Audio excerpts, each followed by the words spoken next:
once again in the exercise of the second module of the Diploma. Like as FIMI and the accompaniment of writing, we are happy to be here with you. I'm gonna wait a couple of minutes to have a few members come in, and then we can start the event. Welcome, welcome.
Good morning, everyone. I'm so happy to be able to communicate with all of you and have everyone from different parts of the world here. We're get together for our energy and the joy to continue with this course, beginning another module which is of vital importance for the support and to have basis to work of the situation of our context. Today we have a guest as a teacher, our sister Maya. She's an Indigenous woman,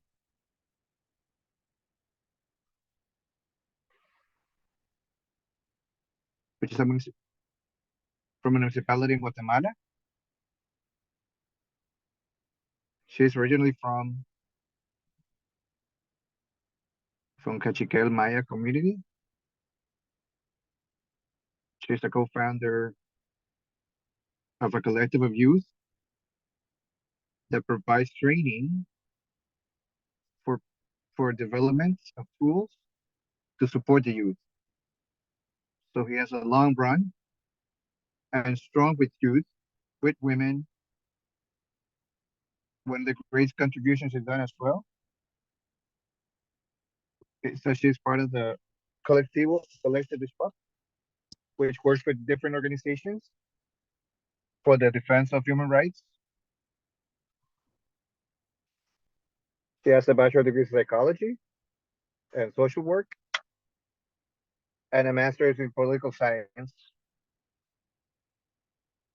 And she's worked in gender studies by from the University of Mexico. So she has a long trajectory, a long career. She has a lot of experience, and today she's going to be sharing that with us. We're going to take in her wisdom today, and first we're going to start trying to open the energies with the cosmos, with the earth, with the wind, with the water, remembering that we're all part of the nature. Welcome, Sada. I'm so happy that we can have you here with this group, which is searching for that knowledge on how to keep working with Indigenous women. So we're happy to have you here to listen to you today.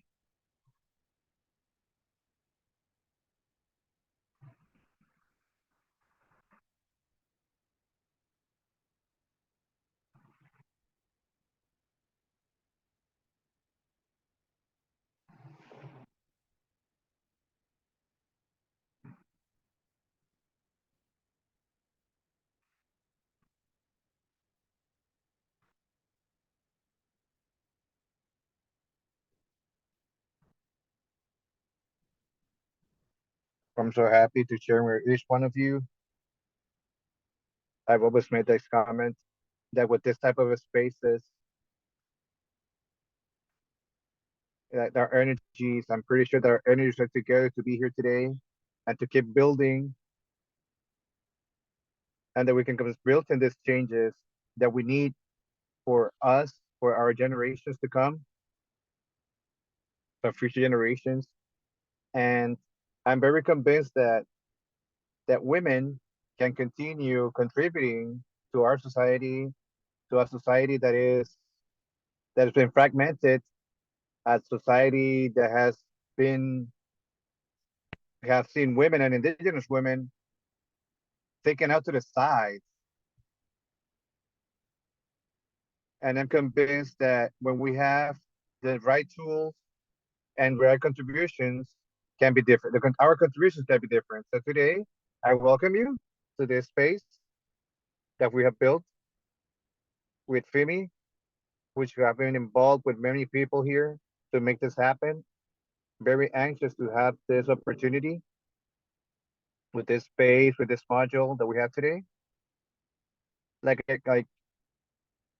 Lorraine mentioned, we're going to begin with a space of energy, a space that's going to help us get us together in spite of being virtual.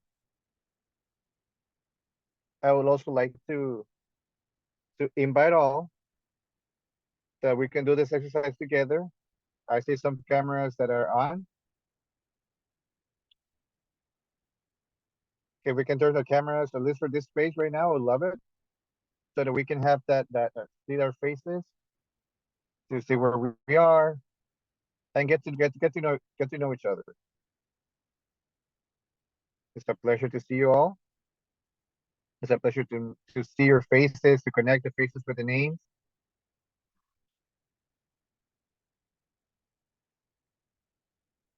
I'm gonna ask you that we get together this invocation of energies,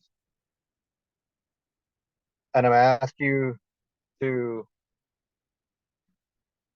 let's touch our hearts. Let's touch the center of our chest, below our throat, and just above our hearts with our two fingers. We're gonna find our rhythm, which is part of our body, and from one way or another, it can help us to be here as we keep touching this part. We're feeling our body, we're feeling our presence. We're gonna start feeling the women in us, and from one generation to another, we're feeling how that our legacy, the legacy that we're coming from, we become part of a family. We're gonna breathe slowly, consciously, and we release our air through our mouth. So inhale and then exhale. Inhale through your nose, exhale through your mouth. Release. One last time, breathe in through your nose and release through your mouth. All right. In this space, we're going to bring four elements that provide vitality to everything that is working over us. We're going to bring light that is represented in fire, which is also represented in your sun, in the clarity that it provides us, that is present here with us today, at least in this space where I am. I have clarity, and I want to turn this light. I want to turn on this candle, which is a symbol of of that light that we can have, each one of us. In some occasions, we are the light.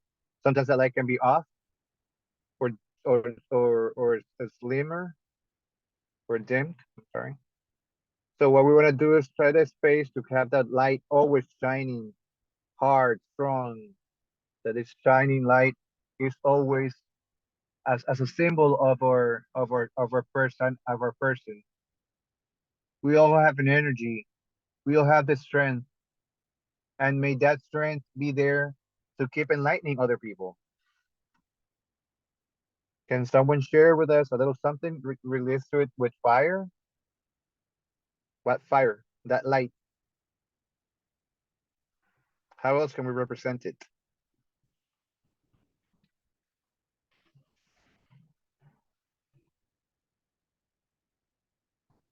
Jesse, what does that light represent to you?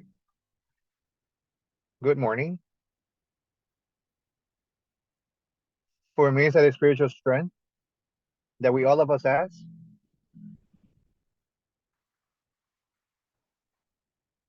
Thank you very much, Jesse. Somebody else? We also have the energy of Earth. Here I have a small bowl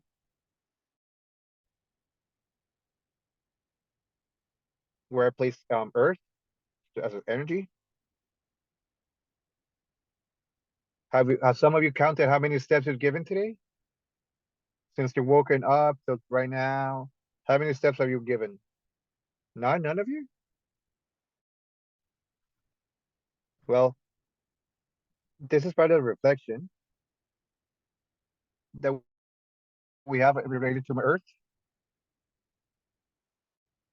Our relationship with Mother Earth gave us this richness of that interaction that we may have with other people, with our closer circle, and the interaction that we have with nature and with all that surrounds us and everything that we can create and things that we can see. And that many times we destroy it. Unfortunately, it's the part where human beings have learned to, we want to be more that, than everything that surrounds us. So, sometimes we end up invading, destroying, and this is a moment, a very important moment in which we can do this reflection with what relates to us, with the things that are with us. And I was making the comment that if you have counted how many steps you've given today, and that's because many times we wake up late, sometimes have to be in our office, we have to be in this course right here, and we have to be, we don't allow ourselves the chance and the opportunity to, we have this great opportunity of taking on Earth, the Mother Nature. So it is important to have that space in which we can have this reflection and thank for the opportunity that we have of Mother Nature. We have the energy from water. Here I have a glass of water, if you can see it, which is also provides us energy in this space. Can somebody comment a name, a river, a lake, or something that is near your communities that have been historic, part of the history or important for this space? And we can give that importance to the space, to that location that is near your community. That can you can share with us a river, a name of a river or a lake or some water source that you have that has some type of history around your community. Or does nobody have a water source near you? Okay, I want to share. Close to my home, I have the River Venado, and it's very important here for the general population. But between the river and women, there is a link that gets joins us,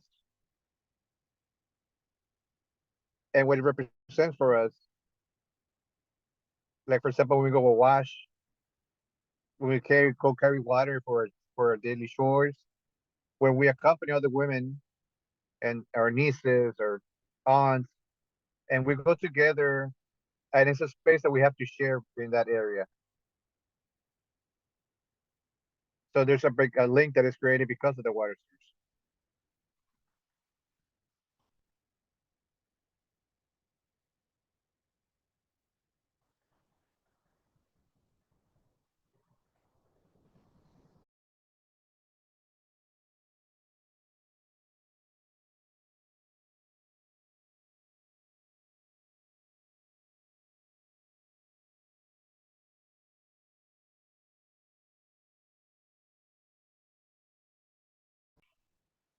Daisy, you can share.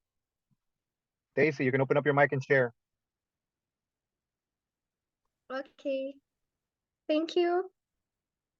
For me, I'm from an indigenous community known as the Pokot, which is in Africa, Kenya. And we have one special river that flows from the hills of the community down to the places where it's very dry. The name of the river is called the Muruny River. And that's where like the women go to do, like get to fetch water for the livestock, for cooking, they get there and wash. And also our men take the herds of cattle to drink water. Even when all the tributaries get to dry during the dry seasons, it's the only river that survives.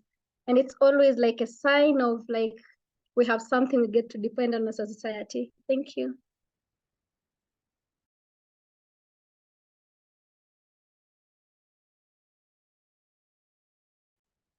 Thank you, Daisy, for sharing with us how important it is for you to have this river, to have that lake. I thank you for this. And some of you might have that are thinking about what water source you have near you, near our territories. And in this space, we're gonna bring that energy, which can continue to link us, like Jenny was saying, and like Daisy was saying, on how it works for our vitality, for getting together to cook,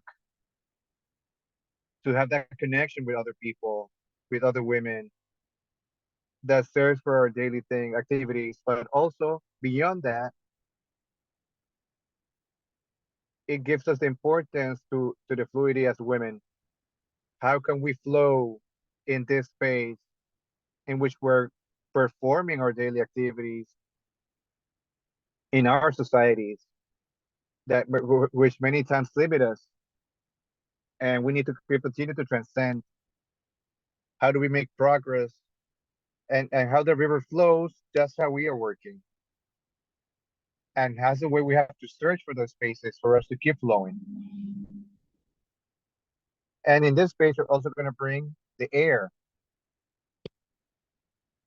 And air is the one that provides us life, right? So when I have that space that somebody said in this dimension, the first thing we do is breathe. Does that happen to you? When you hear that somebody is no longer with us, you end up breathing, right? You notice your breath. You when somebody passes out, you try to check if they're breathing, and that allows us to have the reflection on the importance of breathe of the air, of being able to breathe, knowing that we have life through that air. And in this space, it is important to thank what we have. The air, we don't buy it, we don't produce it. We only feel it. We only perceive it in ourselves. We can only observe it through a flower, through nature, because somebody's moving, but we can't touch it, right? We can see it. We can put a face to it. We only know that it's there, and it's important that you understand that it's there giving us life. So for us to bring air and the energy of the air to us, we're gonna breathe in, like we did at the beginning. But now I want you to put our hands in our hearts. Put your hands in your hearts and listen to that beating of your heart. And let's connect that with the air that is surrounding us.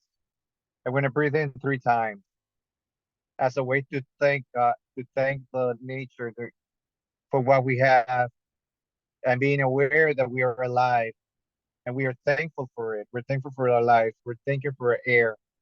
So let's breathe in 1 time through our nose and then release it through our mouth. One more time. Inhale through your nose and exhale through your mouth.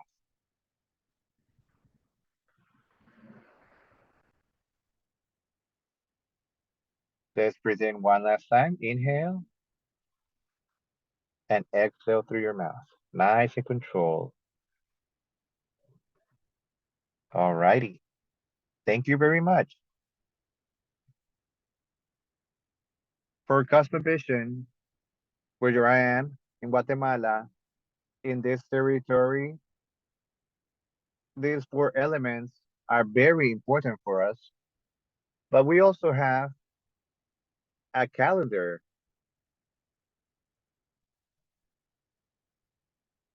which shows that each day has a special energy that makes us reflect each day. And it has a certain energy. And for today, we're going to have the energy of number 5 knock, which is for us, is wisdom, is knowledge, is the transcendentalism of our grandparents that have left us this legacy that we need to continue going. It's an energy that we continue to learn from. It is important to us because, and I was thankful that it happened to be this on this day, because I understand that your knowledge, your learnings that we're gonna have today are not just gonna be with us. We're gonna continue to transfer that knowledge to our communities as well. And that knowledge is gonna continue to be shared, and it's gonna continue to go over to the next generations. And that's the legacy that we have today, to get that wisdom and that knowledge and pass it on. I would like to close this space, asking to our ancestors to have built for us to be here.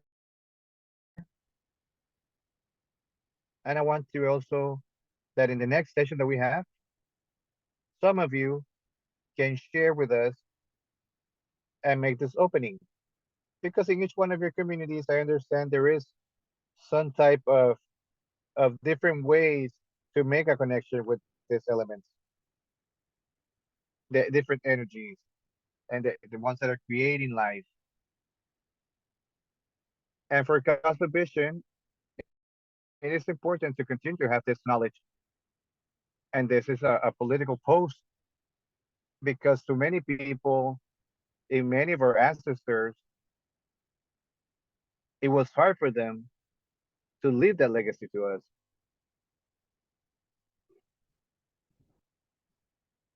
Because sometimes they have left as witches, as people who are doing something bad or who are adoring something bad. And for some cultures, that is bad because that was not seen as proper. So many of them were assassinated or burned or mistreated, trying to give this knowledge for us and this legacy for us. So for our next session, I would love to have one of you who can share how you have this connection of energies. So we can have that space, if we can establish somebody who voluntarily can share with us this way of connection of this, how it's done in your territory, this spiritual connection that you have in your territories.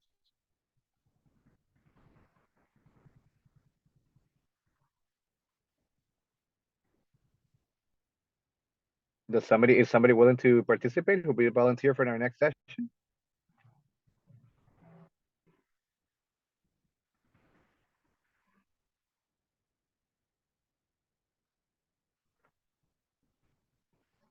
So we want to volunteer to share with us next time how you connect with this with the different energy sources. You can say here, or you can just write it in the chat box.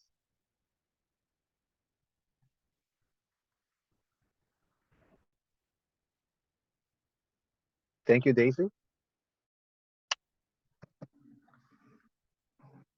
for having this opportunity and to let us have this possibility of understanding your space and your territory and how you connect this with this elements and energies that are beyond us. So thank you very much for that. And well, we're going to continue with our next step in our agenda. Now that we have these elements here with us in this process, and I will ask you to have a piece of paper a blank piece of paper with you, close to us, and that we may draw how we're feeling today. Draw ourselves how we're feeling today. What is that energy that we have today for this process that we're going to start today? How are we feeling? How are we doing? So let's draw that. Let's represent that. All right. So we'll have 5 minutes for that.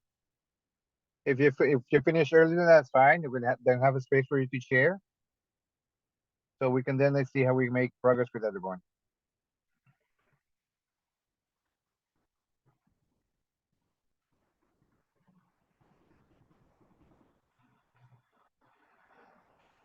So we're drawing how are we feeling today? How can we represent the way we're feeling today?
We are drawing how we are feeling today. So how do you represent how are you feeling today?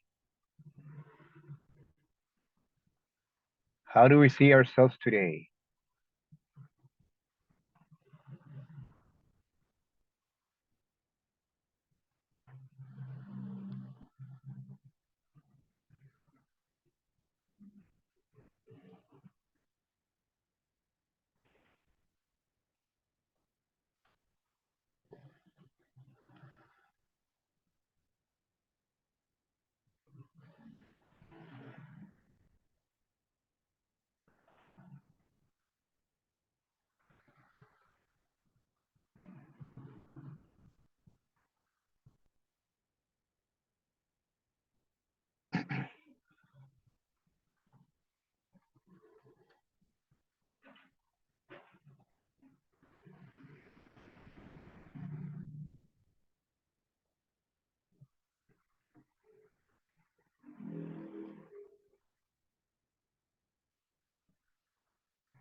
Do you still any more time?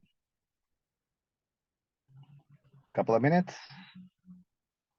So we're drawing ourselves and how we're feeling today. So how can I represent how I am feeling today?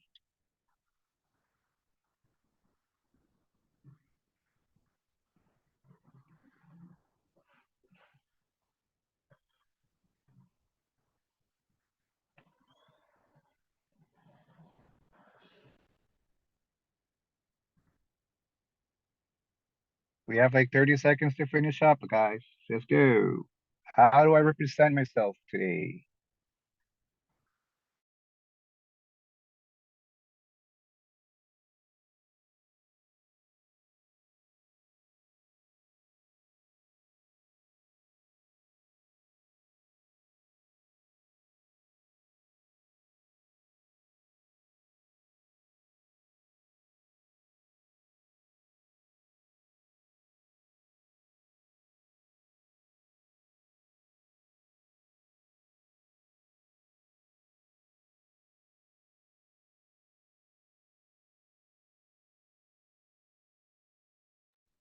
We are going to present our drawing now. Someone wants to start presenting their drawing of how they are, how they see themselves.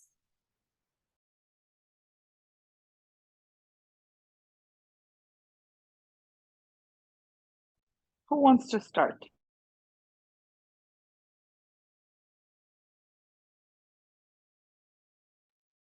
Okay. Can you hear me? Okay. I don't know if you can see my this one.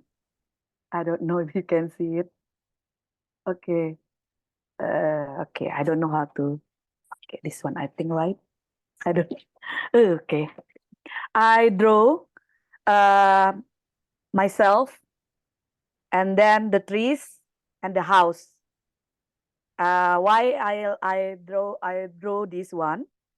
Because I feel safe at home. I feel safe at home.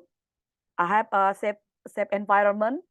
The trees in front of my house, and then the birds nearby. Even though my house is quite far from the city, so I feel happy to express to draw this like this.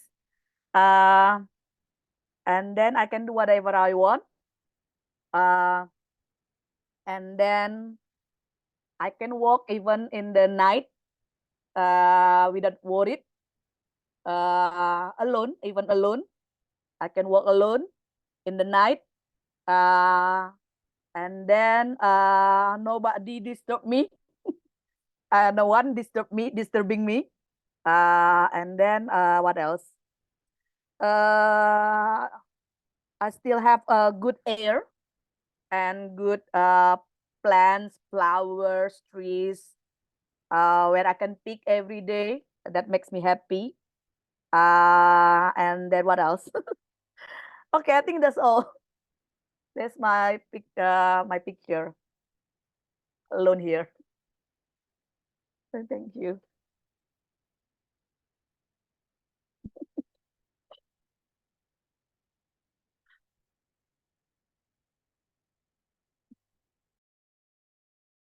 That was amazing. Thank you so much, Nikila, for this.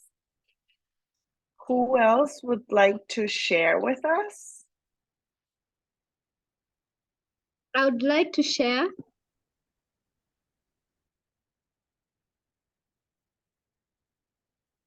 Go ahead. Thank you. Okay, I hope it's going to be visible. Yeah, so this is me. I'm headed to the river. These are some goats because in my community, women, we can take care of the goats. So it's the evening time and I'm taking them to take some water so that they can come back. This is me feeling very happy. The day has been good. The goats have been herded well. All of them are there. And now I'm headed to the river for them to take water. These are people. Some are fetching water. Some are finishing up their laundry. Then these are trees where I'm getting my fresh air and all that. And I'm able to guard the gods of my family and take them well through the paths and be able to talk to them in a language they understand because of the knowledge and wisdom I got from my grandmother. Thank you.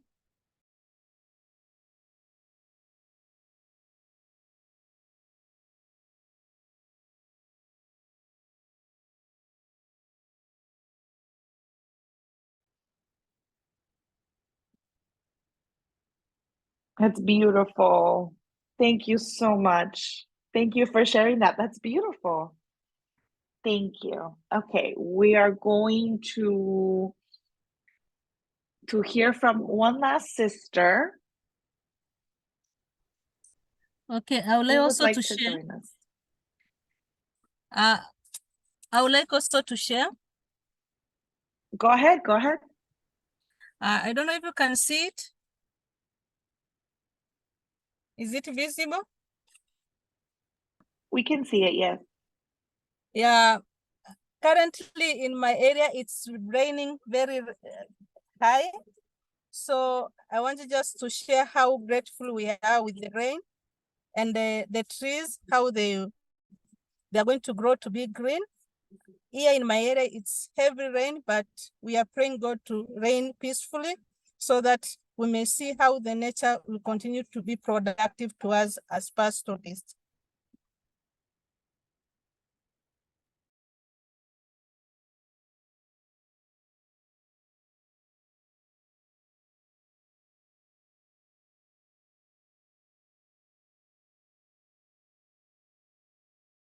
Thank you so much for sharing all this in this safe space. And how these pictures bring us closer to these contexts, how we imagine ourselves in that space where you're at. And there's always a lot of knowledge, a lot of natural richness, a lot of language from that interaction. And how time is very short because we have very short amount of time. I'm going to ask for all of you who can turn on your cameras to do so that you can show us your pictures.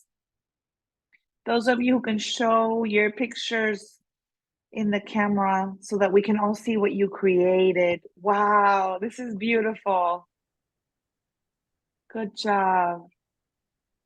This is very interesting how these pictures bring us closer together. I'm so happy that we are all here sharing with each other and doing these exercises. Thank you so much we're going to move on to a next point, and I think it's one of the most important ones. And it's that we can establish some parameters of how we want to develop this space and how we want to carry this information that we're going to learn, and how we can respect ourselves and respect each other, and we can build this space to be a trusted space to exchange information. But I would like for us to have some rules or even some procedures of how we want to build this space. So I will hear you if you have any ideas, so that between all of us, we can establish these ways of relating with each other and how we want to build this space.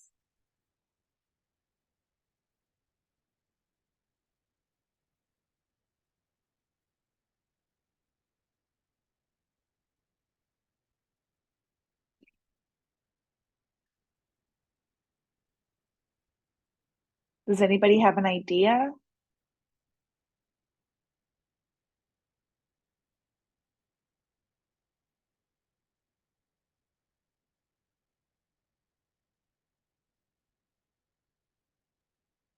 What was the question?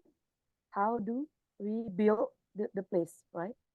How we want to build up this space so that we can all relate to each other in the best possible way, and with respect towards one another, with respect to ourselves and respect to the space, so that we can exchange information and knowledge in a way that is harmonious and that, you know, feels like a safe, trusted space. So for that, does anybody have any ideas of rules or procedures or how we can do that so that we all feel like we're in this space, safe and harmonious community of exchange, to exchange knowledge and to exchange life experiences? That's the question. So if you have any ideas of rules or anything like that, or if not rules, procedures or just ways to go about things that enable us to create this safe, harmonious space. I think we should have like a Jo- sense of belonging. Sorry.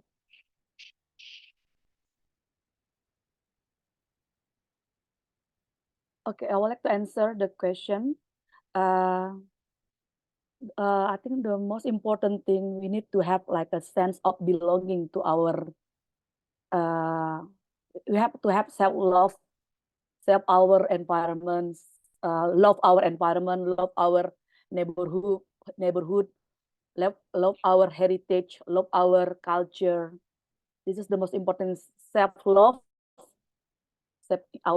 accept ourselves, and then self our environment, sense of belonging to our environment, and proud of that. I think it's most important thing, how we create the safe space for us.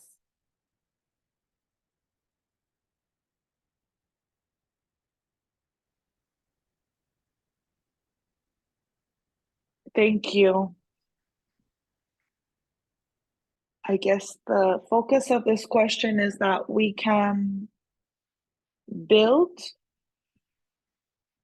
rules so that we can take this certification in the best possible way. For example, that we can do it by listening to each other, not interrupting each other, or raising our hand when we have to speak. I don't know if we can sort of create this commitment in that we're going to follow in the next 5 sessions. I don't know if I'm being clear or if I'm explaining myself properly with this question. Does that make sense? It does.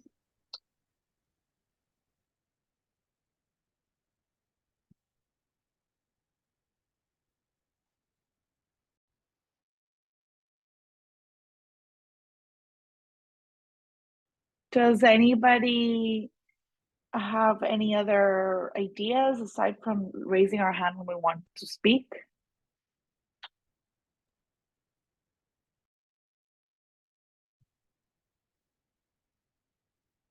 Daisy, go ahead. Yes, of course.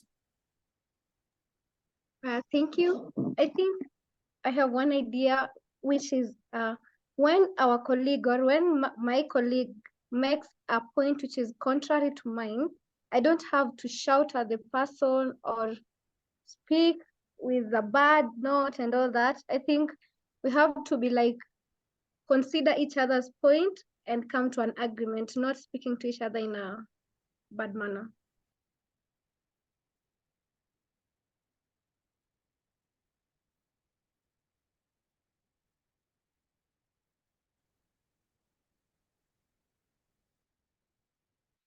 Thank you so much.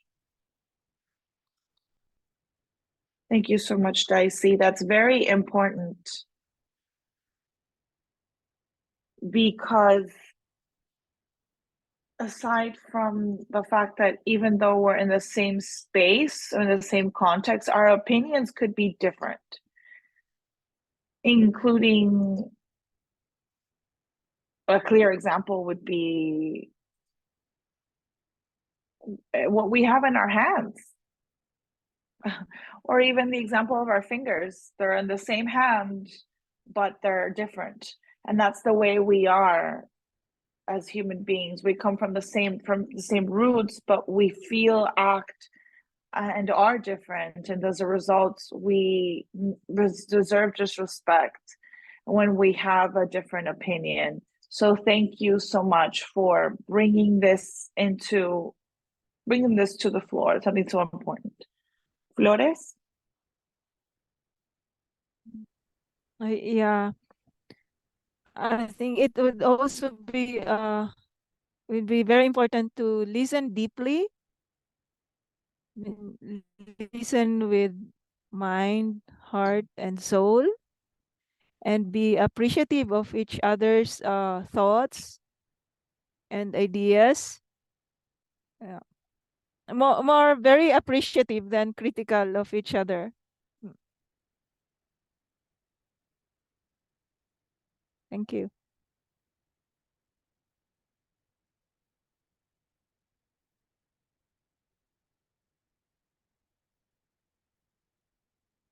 This goes hand in hand with what Dicey was saying. Having that respect and that appreciation of what we say, and that's related to what happens in our territories, that a lot of the times we are silenced, and in this space we would like to build something different. We also have Dicey that has another opinion as well. Thank you. I also have another opinion whereby I think we ought to be considerate to each other because we have a WhatsApp group and also the chat groups in the meeting. We have our sisters with internet issues. I think it should be good for us to be considerate. Maybe today I won't have good network. Tomorrow when I come and text in the group, it's good for like, you can't just read without reacting to what I said or what my sister said. We have to be considerate of each other and consider each other's condition. That's my observation. Thank you.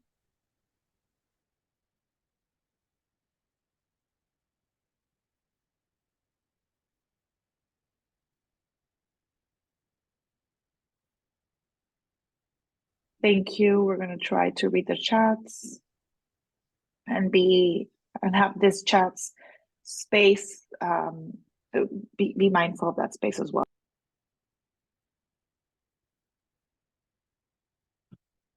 Anybody else would like to have an opinion?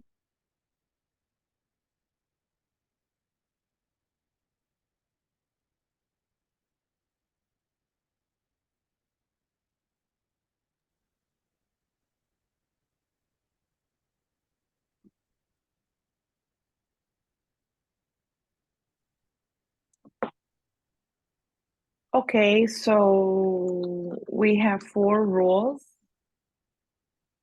or 4 aspects to consider in this space. If anybody wants to add something,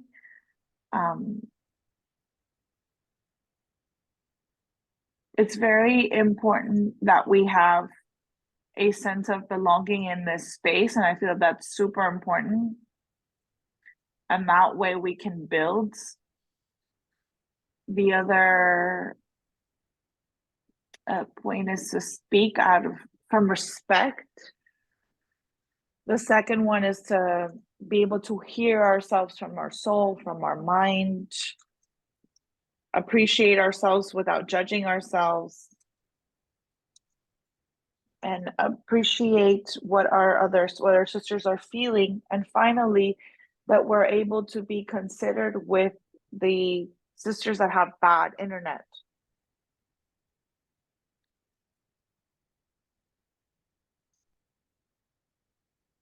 So, and then we have to be mindful of the chat so that this is interactive and we can all flow together. Does anybody have something to add that we have? I would like to add.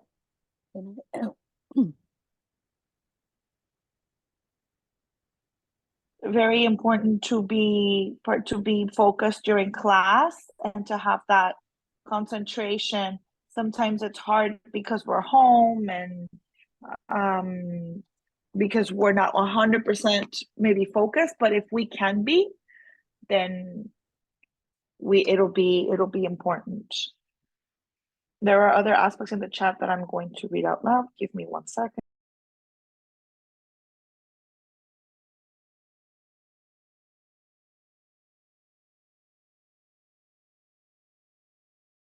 That's also very good. Very important, what we stated in the chat. Okay, so based on this is what we're gonna build our space based on all of this. Jessie is raising her hand. Go ahead. My opinion is that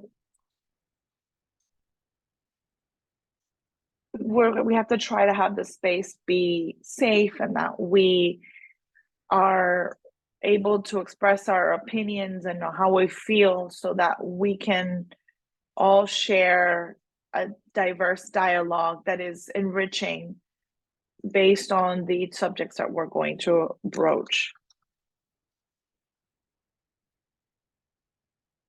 Yes, this is all very important because it's something that we built amongst ourselves.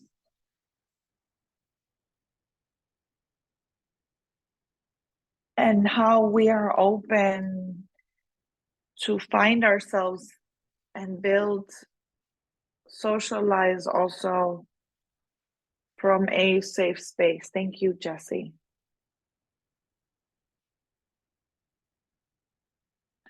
Do we have some more opinions in the chat we're going to read? 1 second.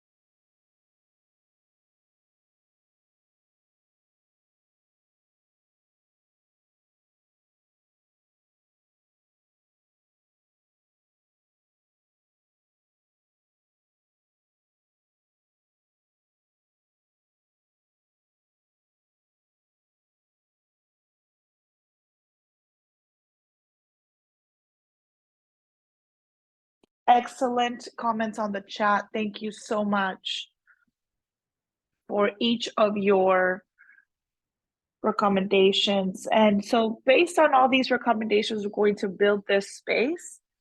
And I will try also to ask some questions at some point.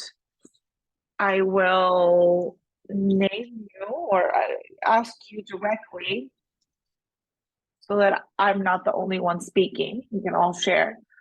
And also, and at some point I will indicate or I will give you a quote.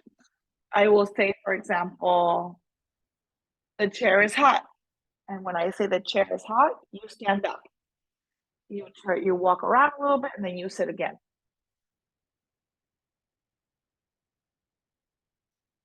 At any moment of this 3 hours, I will say that at any moment. The chair is hot, everybody stand up, you walk around a little bit and then we sit down. Why do I do this? Because at some point we definitely have to do it. We have to reset our mind so we can be receptive.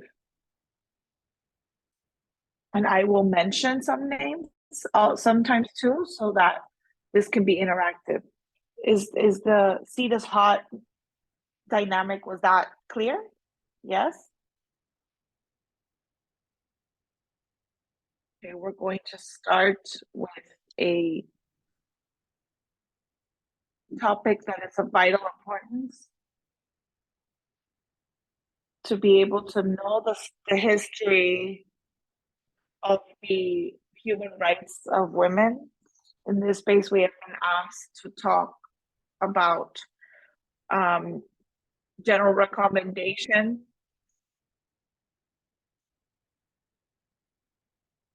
of the articles that and the treaties that speak about the rights of women and Indigenous women and girls. And we have to talk a little bit more before we get into that, human rights, so that we can get to this space where we find ourselves. And that's why I have decided to get into this and why we are talking about the human rights of women and girls.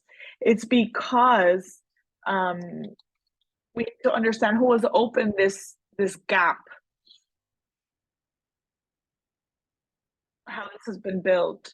Unfortunately, in literature and history, we have lost that name, the name of many women who have provided support to this cause. I'm sure in our communities we have a woman who was a referral in this process, but unfortunately, throughout the years, we forget that name, or we don't have that commitment ourselves with other generations to facilitate that story, to provide that story. And that's why I have decided to start with this space to share that story. And we're going to see a presentation so that we can see it together. And I would like to start with this question. What do you feel are human rights for you?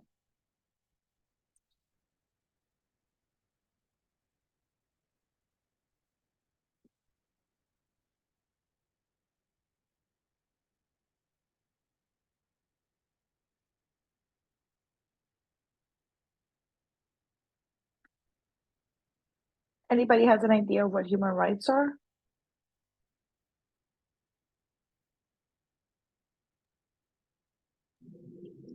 I want to answer that. Go ahead.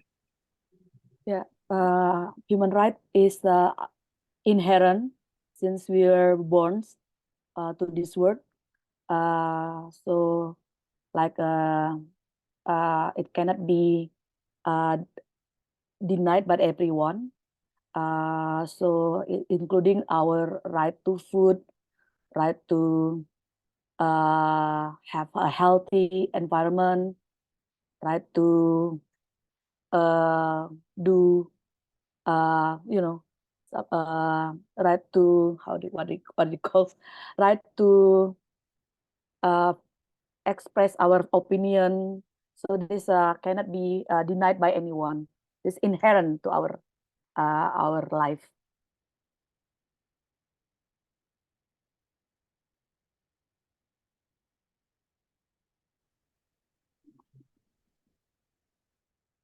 Thank you for that, for sharing your opinion.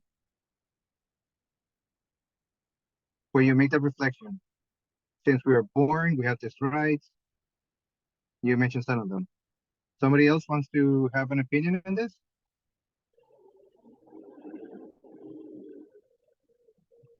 Anyone else care to share their opinion?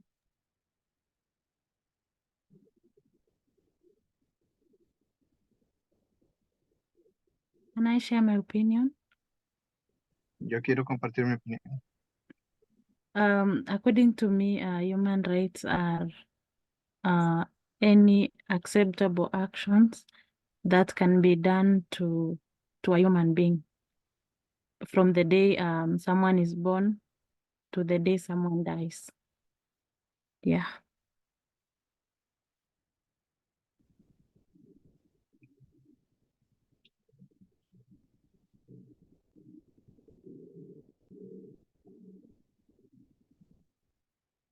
Thank you for that.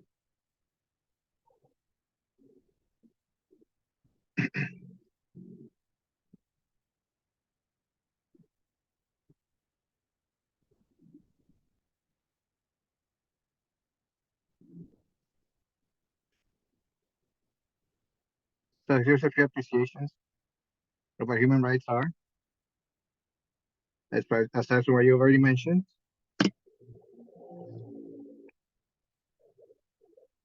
If you have your mic on, please turn it off.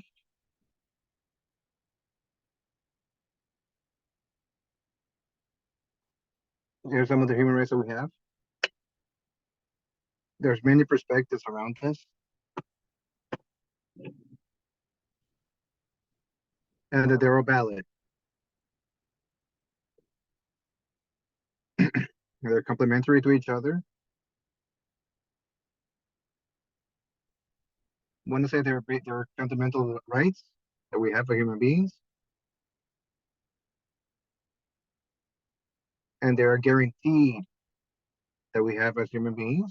There are constitutional guarantees that we have. And they're established within our laws, within our territories.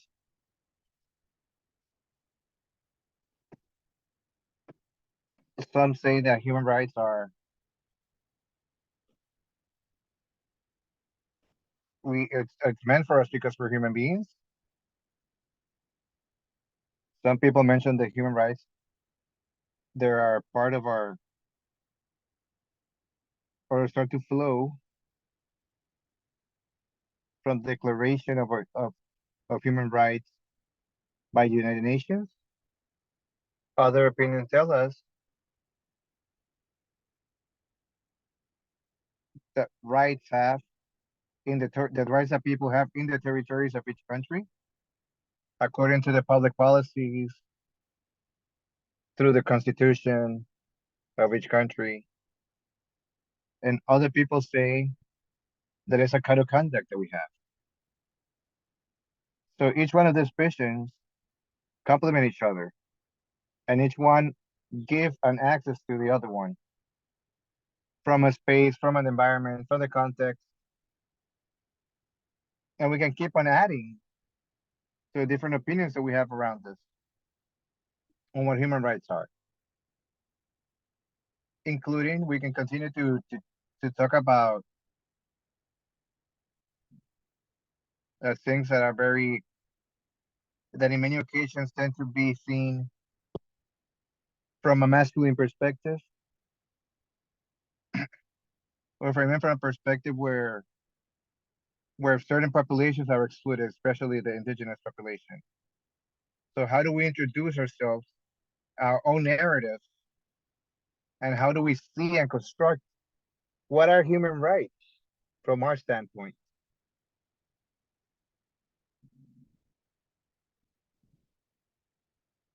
Nothing has been created. I mean, as ourselves, we have to construct new stories, contribute our new thinkings, and this is something that we can work on together from our different contexts. Something that's also important is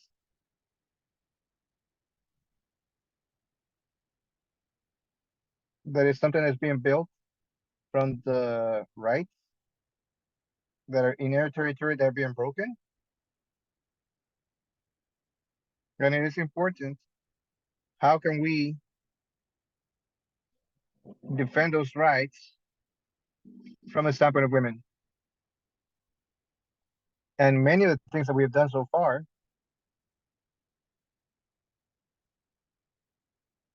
is because we have been able to live seeing the types of violence and abuse that women have suffered. And it is important to keep that at an eyesight so people understand what's there. Human rights begin to start visualizing, to be visualized from slavery. And that's how you start talking about human rights. But we see that the human rights of women are always being denied or frowned upon. And it's a historical debt that we have, in spite of all the things that have been done through systematically to give them that power. In many occasions, in spite of what has been achieved, the rights of women in our territories of this world do not know, do not understand what are the parameters um, and of conduct that they had before, and those things that are internationally now protected.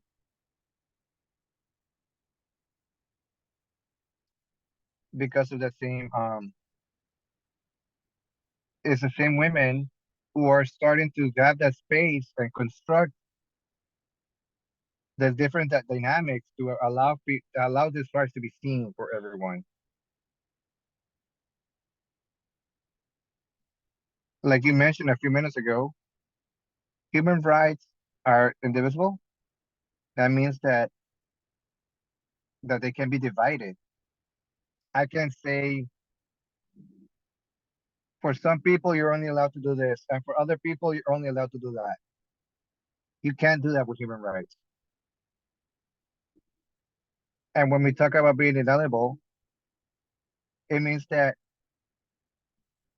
it's important to talk about how all these aspects are there, and that each right brings upon um different rights together. So one right, well, it's a cut down to another right.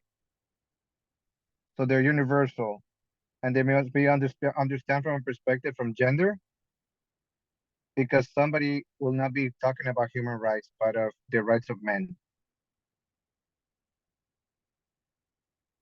We talk about other identities, and that is for these people as well. So these aspects are all important. They're universal and all these things that we have to take into account within the rights.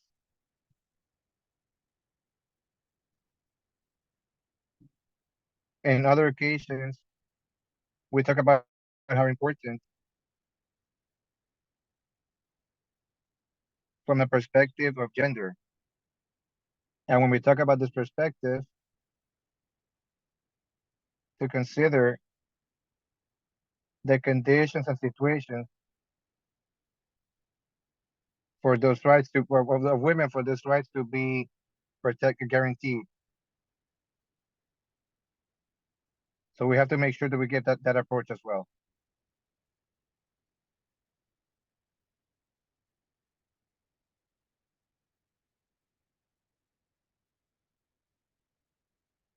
And we need to be talking about how it's important to keep broadening that approach, in spite of being 70 years those that human rights were declared. We have very lack of knowledge on what they actually mean.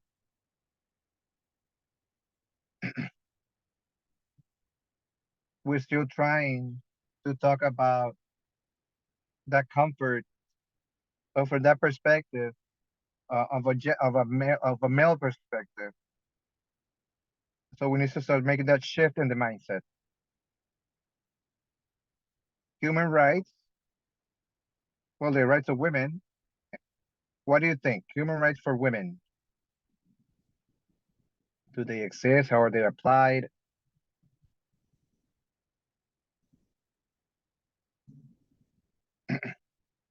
The rights of women, are they human rights?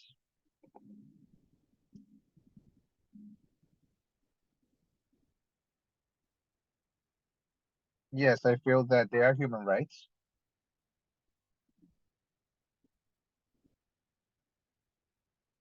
And they have something special. It shouldn't be just in the same bag of when they were thought about in the first time.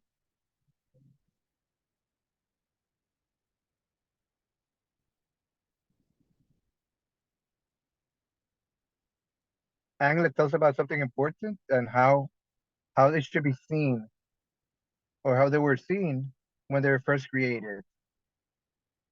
Because they were created from the vision of women. How can we make that happen?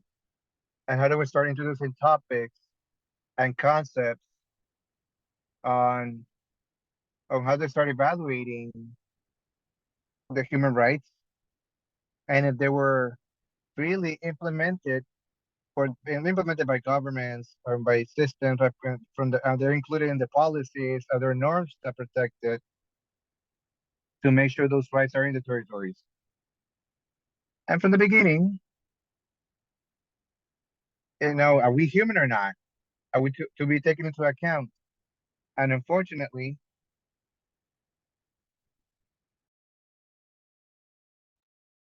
they were talking about human rights, but they were only seen from a male's perspective. So this title of the statement for human rights, it's still from a male's perspective. It doesn't talk directly of women. So as little as things are being introduced to protect women, in the practice, it's still not being visualized. Some victims continue being victims, and their rights are not being guaranteed as a collective, just like for us, for example, Indigenous women. Also here, do we have another question? Are there inherent human aren't human rights inherent to all human beings? And it's something, it's a way to continue to introduce these rights, right? We have another question that says, are human rights universal? Therefore, they're inclusive to all women.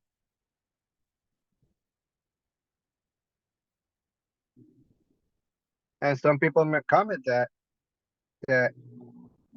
that women themselves, they understand, for this right to be incorporated to this laws and treaties and norms, how women are being listened and in our humankind. How are they being visible?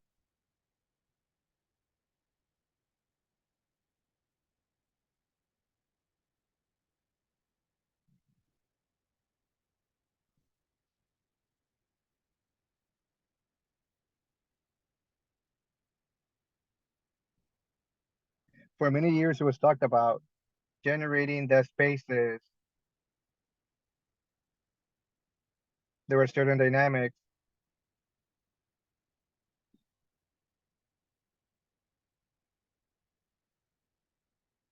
to talk about our rights.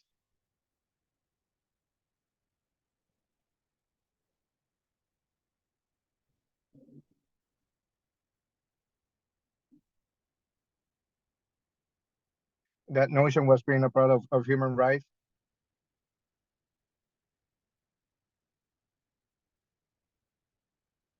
and having humanity as a whole was being protected.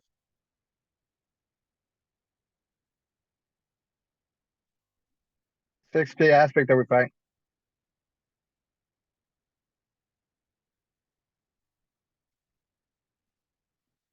How are they important in that history, and how this continue to be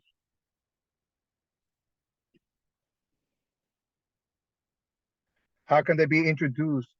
How can they be into the rights of women? And how can they be it's important to make them to put them on the table so that they can be looked upon, and in one way or another for them to be bring to light, to create the conditions for women to have the proper way to live in. So it was important to put them on to bring them to the table so that people could discuss this and create laws. And in many occasions what happened was women were victims of slavery, of earth. If we look into our history, many of what we talk about and slavery and the war, women had been victims and used to continue creating, to breastfeeding, to kids, limited to those occasions. And that's colonization, especially in certain territories where we were colonized and where women were the ones more affected during this process, because according to our history, the women had no roles in decision making. We are just women who were mentioned. So we had under our code, once we many of this was left behind, and women were seen only as mothers, as a role of a caregiver at home, and couldn't do anything and couldn't have that space. Even today, we still have some situations of that happening, and that's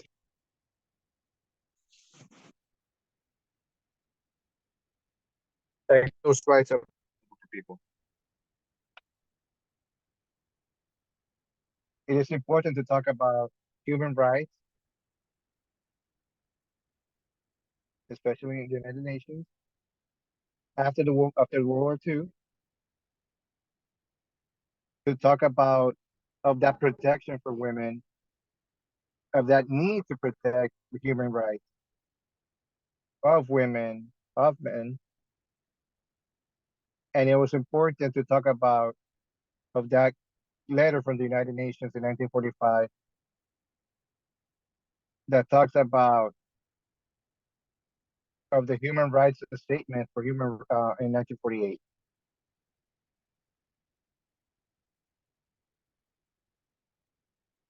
This World War II left a number of consequences in case for women, and have to have certain conditions to protect them. In a third point, we need to consider women as people who are able to have some type of legal right,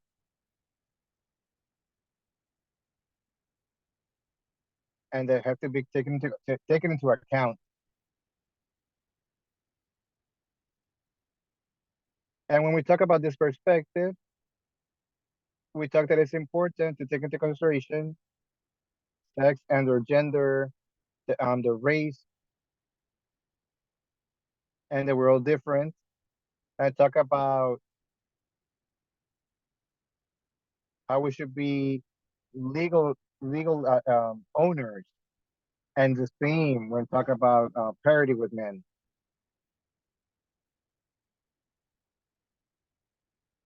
How in the past and philosophies in the past talked about only men have the right to do certain things, and it's the man who is the main reason to provide everything. So he's the one who's in charge of the economy, the homes, and it's a man who is a referral in some countries as, and this happens from a vision in which the man is a provider. And from there we have there's many philosophies that come from this. In the 18th century, so it was important to have this type of applications to protect and transform this new philosophy.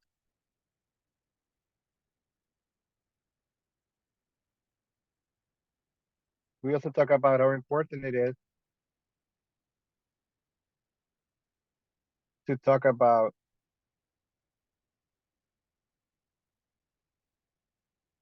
women who are very renowned.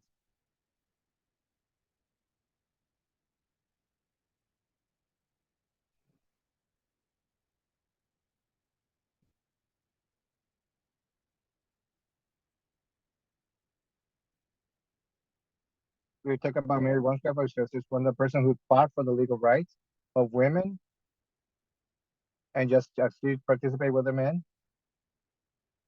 She talked about certain rights.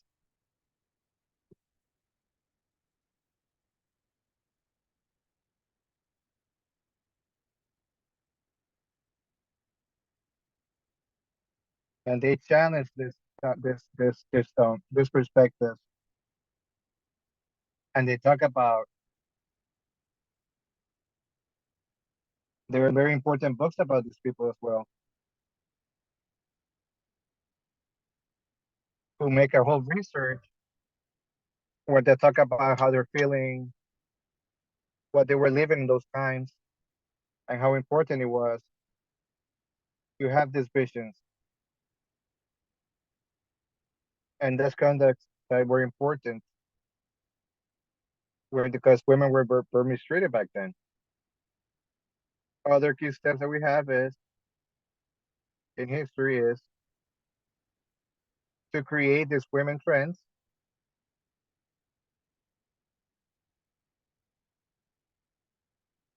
and we talk about the lives that women have. And there's a lot of methodologies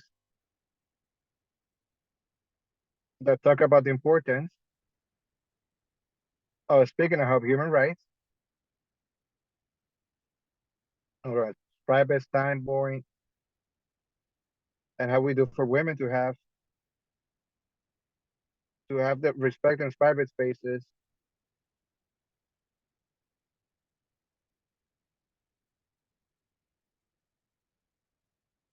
Women don't have access to education in some places,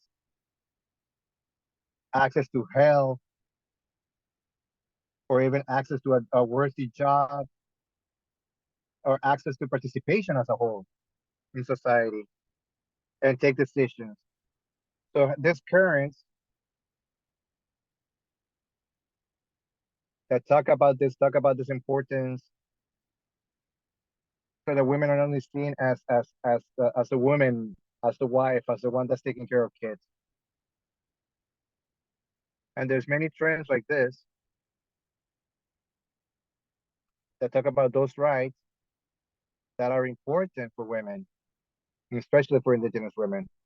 I brought this space here as well, in which I can reflect on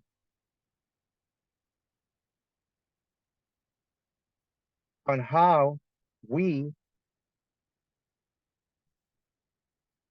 are accepted these trends that are there that are coming, because there are many trends that are occurring. But from our territories, perhaps we can also have influence and see things differently, and how we, from our own context, can we build from a vision of our territories. And we've seen currently that men themselves are being asked to participate, and there's the practices that are cut together during the invasion of that colonization for certain territories. So many of those practices continue today, and they're seen as normal today. And many times they eliminate rights.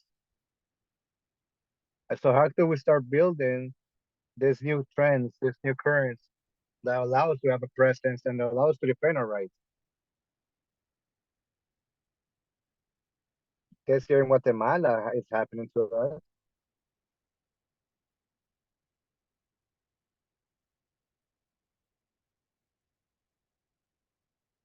That this in Guatemala we're just still betting on a way that we have all human beings, even with nature included as well, where we find an equilibrium, a balance of respecting mutually each other's rights and respect everything that surrounds us. So these currents are starting to be generated, and it is important. Another key aspect that we take into account is in this space is how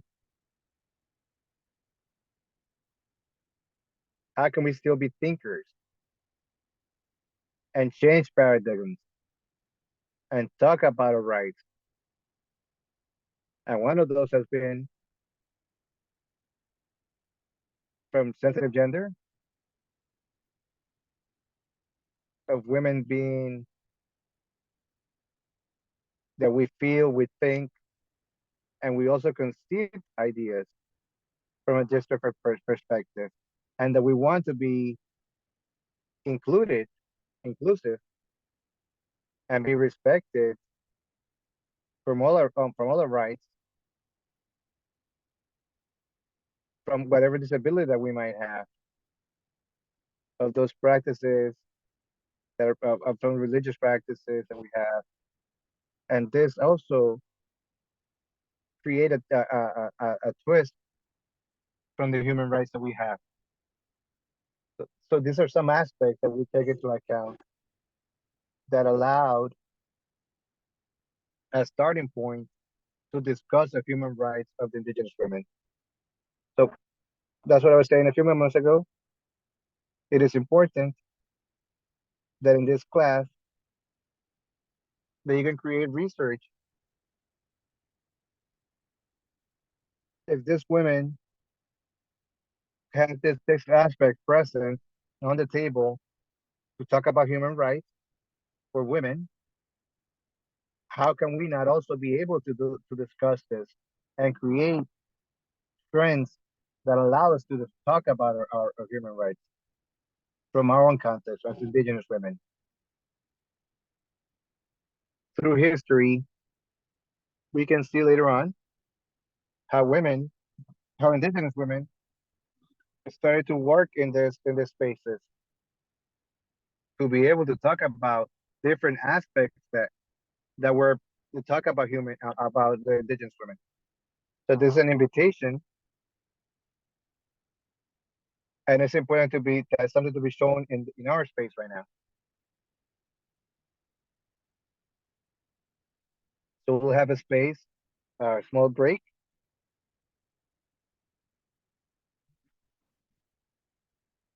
We'll have 10 minutes.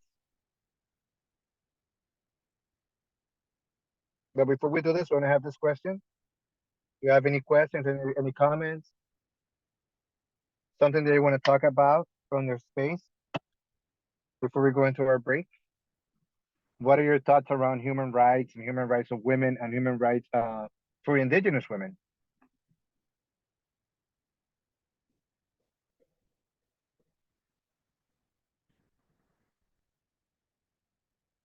All righty, we'll be back in 10 minutes then.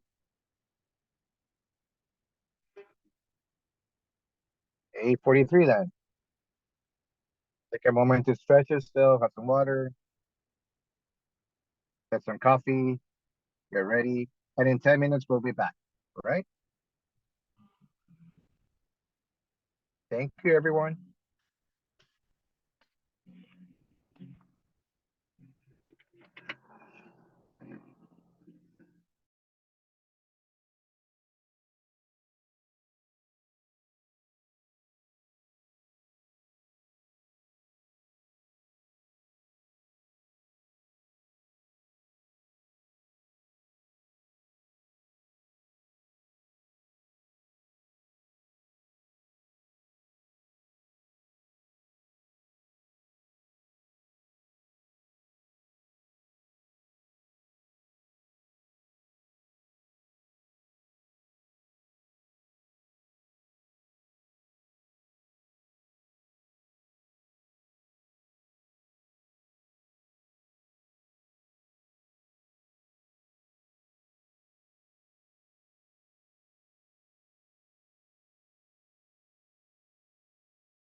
welcome back.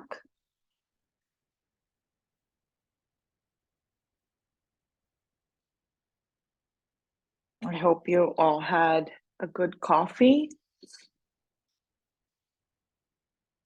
Did was everybody able to stand up, have some water, some coffee? Okay. I want to share that I understand that you had some sessions to talk about a platform where we can upload homework, and you have a space for each module.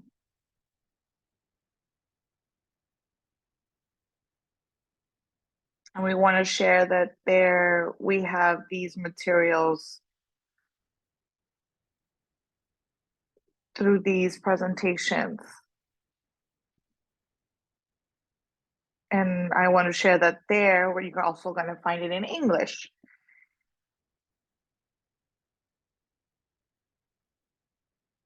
And some way that'll be able to help you kind of follow this module that we are in, this education process that we're doing.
Okay, we're going to continue with this space, and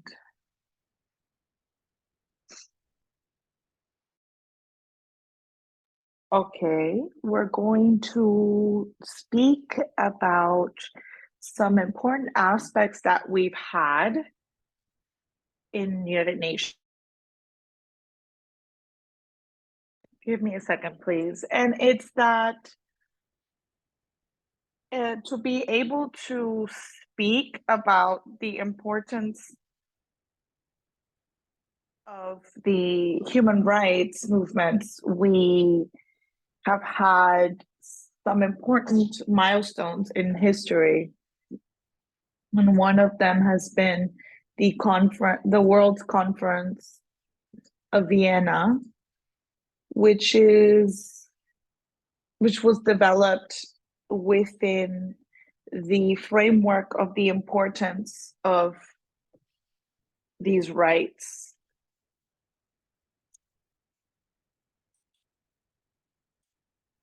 Because within the framework of women's rights, we still weren't talking, when we talk about universal human rights, we weren't talking about women's rights. And that's why women were always organized,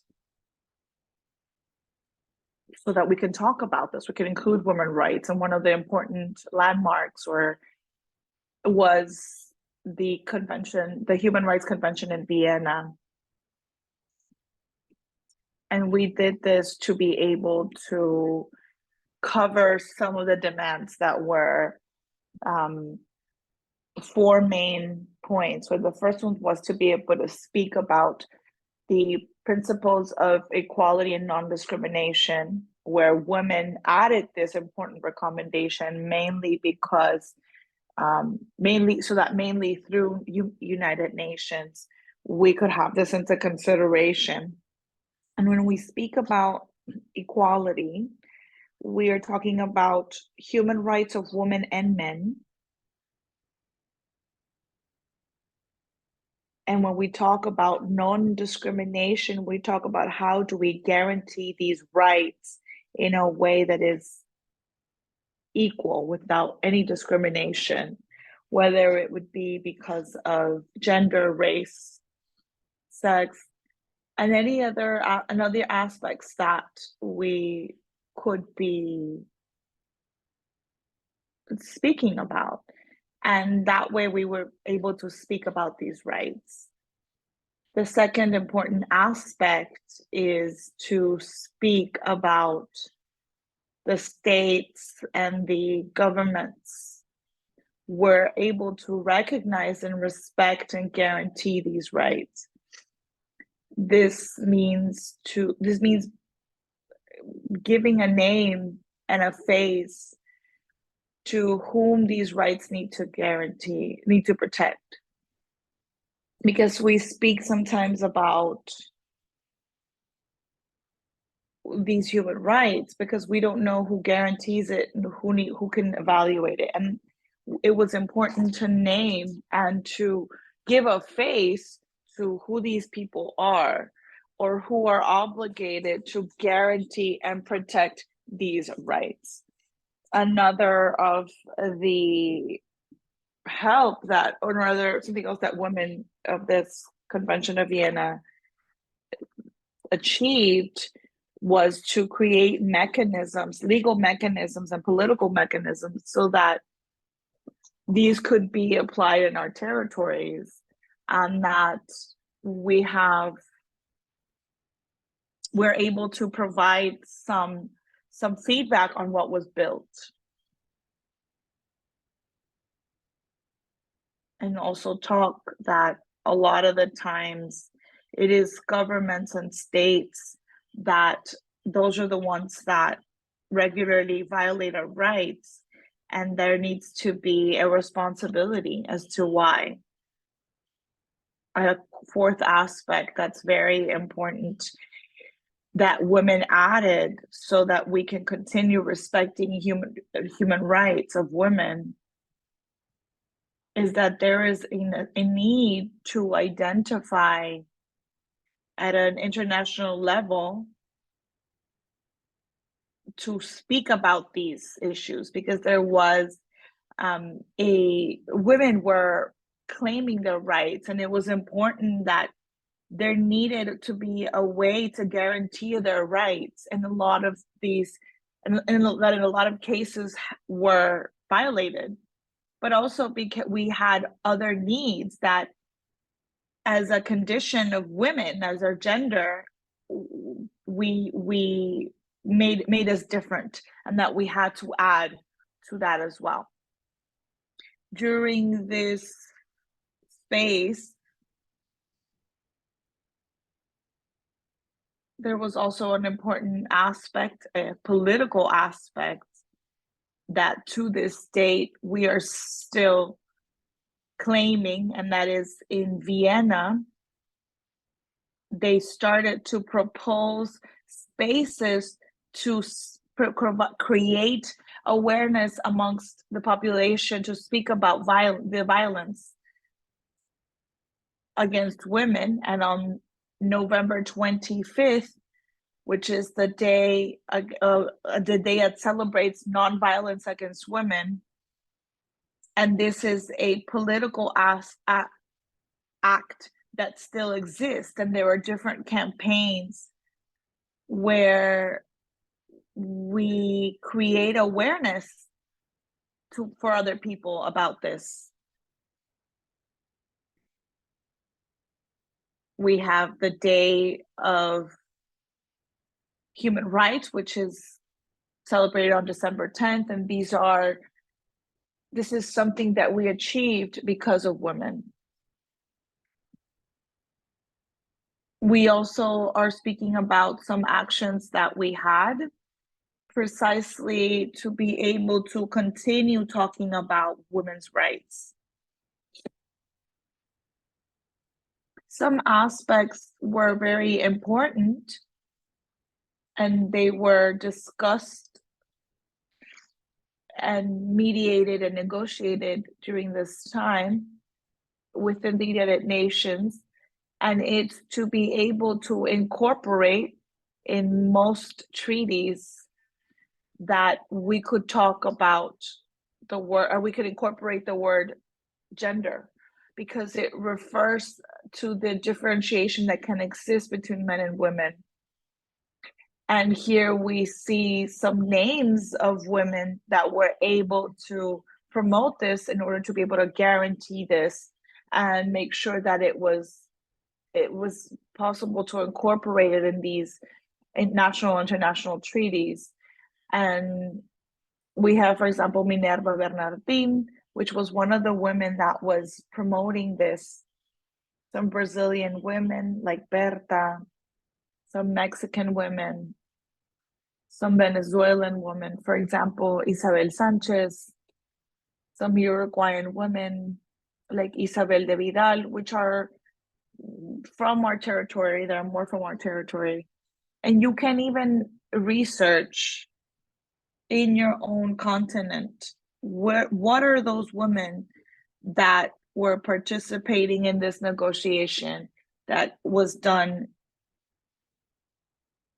so that they could incorporate some words or some context that women lived in. And mainly this word, we believe, gender, this word gender means a lot because it tells us that there could be a discrimination based on that gender. And that usually happens in different countries. Even when we talk about gender, it brings to mind that a lot of this is based on race and religious beliefs that we might have. And this was something that this was a win for them. And this is within the United Nations letter, which is one of the main international instruments that we have, or international tools that we have. Another important achievement that women had with the United Nations is that we can say that we have a commission that speaks about the judicial or legislative framework of the rights of within the rights of women, or about the rights of women. And it's a very important entity within the United Nations where mechanisms are created, where we decide budgets, what conventions will be approved, and hence it's a strategic entity within the United Nations. And how women create a commission to be able to generate ideas and conditions so that this ECOSOC, this platform, could also consider these aspects that are important for women, those needs for women. And hence we create this commission that is like an entity that generates conditions to be able to create and have at the center the different issues that women bring to the table. And this is some of the successes that women have been able to achieve. This commission, for example, is still very important because every year women will meet in this commission for the social and judicial condition of women. And each year, we have this meeting where all the different organizations of the civil organizations will be present to speak about the realities that are being lived in the different territories, and this could be elevated to the ECOSOC so that they can generate different instruments to change the or evaluate existing instruments to be able to improve and continue supporting women so that they can reach equality.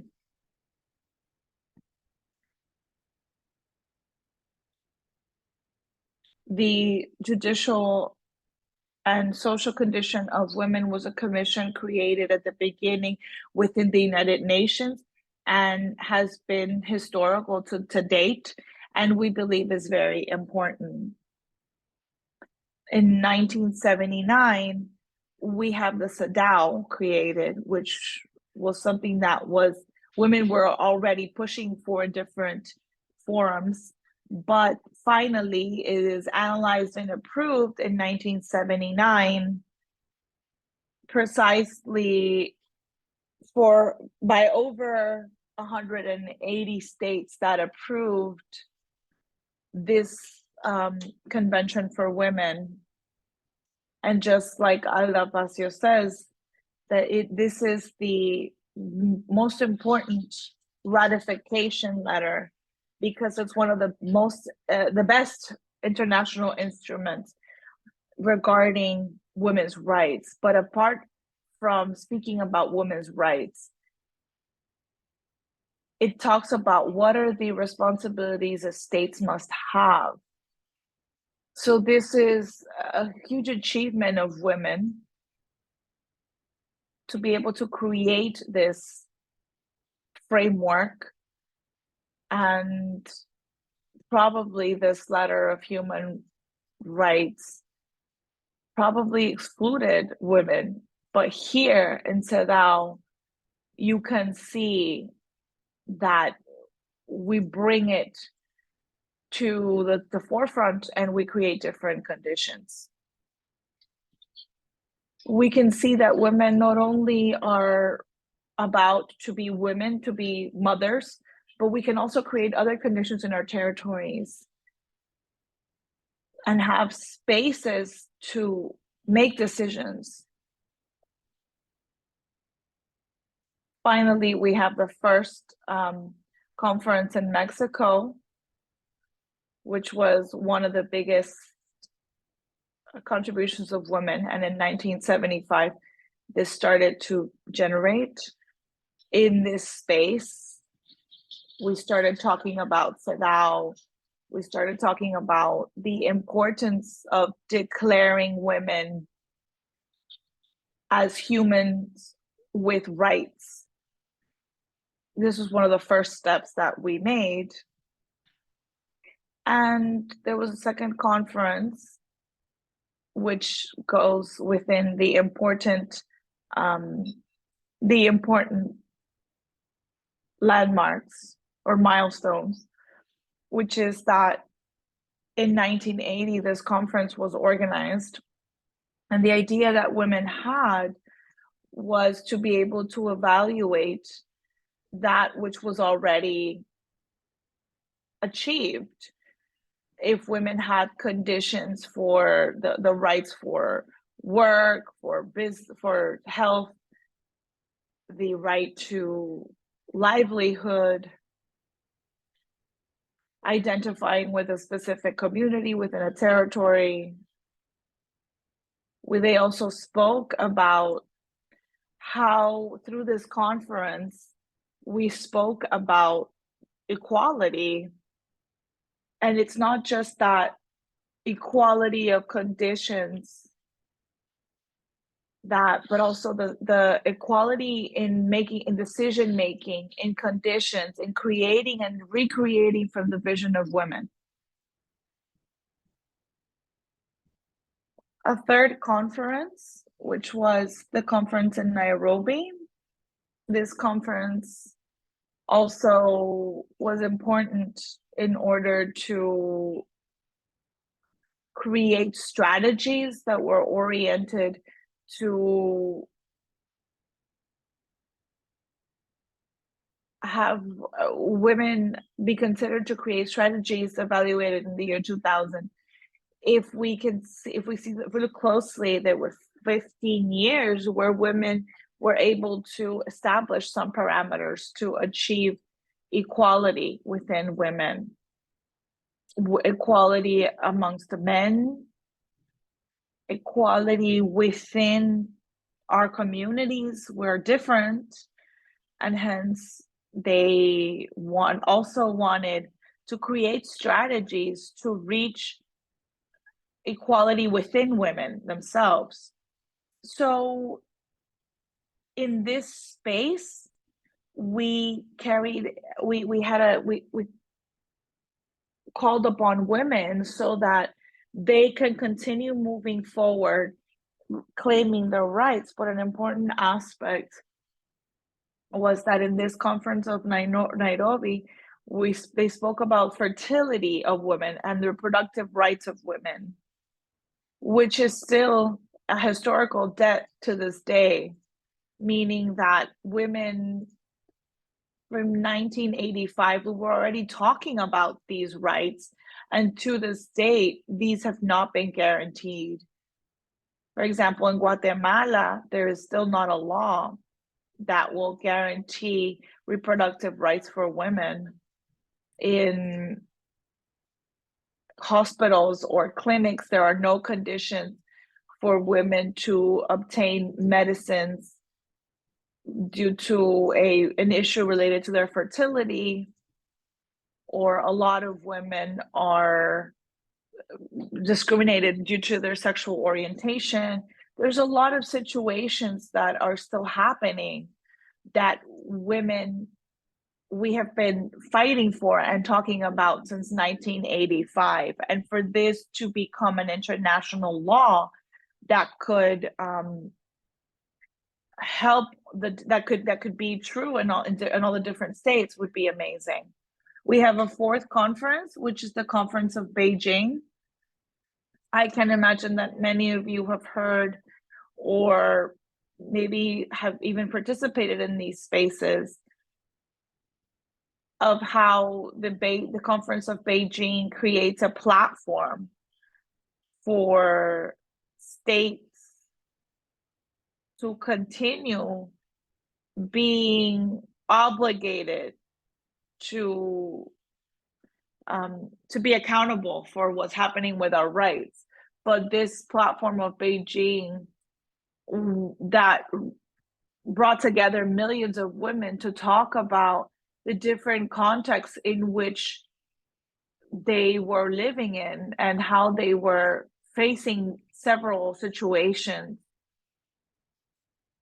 They also spoke about how Cedaw already existed and it was important to implement. And it was important for women to be able to gain ownership of that tool and that states could respond to the needs of women. They also spoke about the importance of the platform of CSW, which is the Commission for Social and Judicial State of Women, and see how really these spaces were taking into consideration to be and used to help women, and how certain issues needed to be addressed, and how everything created by the United Nations for human rights needed to be binding, and that states needed to respond for this and to be responsible for this. We also had some achievements after the Conference of Vienna, and we started talking about the violence against women, the importance of not silencing them, but instead how to create statistics, create ways to respond to violence against women, and how we create, for example, specialized judicial systems or elements to broach violence against women. And another one of the achievements was how we could talk about social repair that women could have from that as a result of the violence they have suffered. Unfortunately, I know that in our territories, in our countries, that is still not something that we have achieved. It's a huge fight still, but we have these international conferences where we're already talking about this, and a lot of our lawyers are know about these international conventions so that they can continue establishing a precedent in the different judicial spaces, so that they can continue bringing these conventions to light. A lot of countries are in a situation where they are living in a war, for example, and it's important to talk about the human rights movements for women, because it's part of what we're all fighting for. We also have to talk about the universal aspect of human rights. And I know we had already discussed it within human rights in general, but it was still kind of like an empty conversation, that it was important to incorporate women within that universal aspect. It was important to incorporate women within that universal aspect of human rights. We also agreed that the human rights of women needed to be present in every single instrument that was proposed by the United Nations. Before we only saw men being participants and active participants of this fight. And now finally in the conference in Vienna, we were able to evaluate this, and we were able to see more women present in all these different scenarios. Now we will visualize or watch a video so that we can continue talking specifically about the rights of women, but we are going to do it from the perspective of Indigenous women, because Indigenous women have other ways of conceiving rights, other ways of thinking about the guarantees of human rights. So we know that the United Nations is there, and it's one of the biggest fighters for human rights, but also Indigenous women, we have other needs, and we see rights from a different perspective. In the platform, as we mentioned, we will leave there these presentations, but we will also leave some complimentary reading that will be useful to reinforce these important historical landmarks, and we saw this, a general overview of this, but this complimentary reading material is going to help you go more in depth to all these important events, historical events, in which women were participating to talk about this specificity of women's rights. But this video will also be on the platform, and we're going to move on to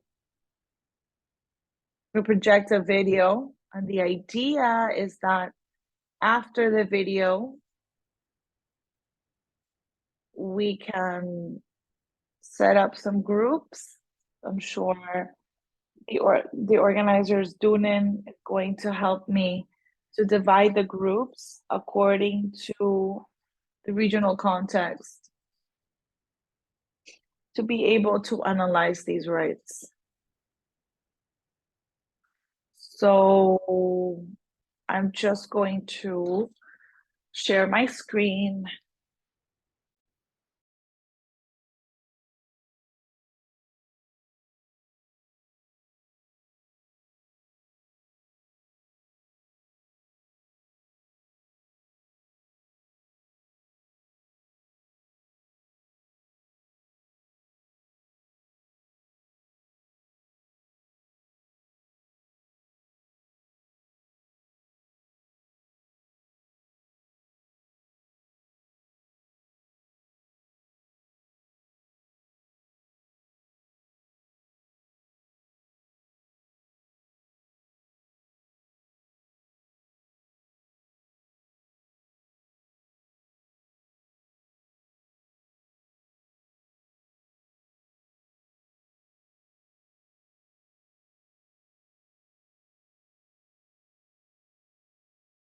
Give me a second.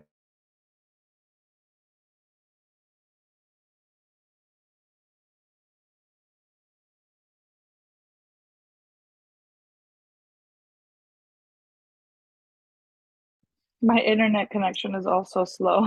Sorry.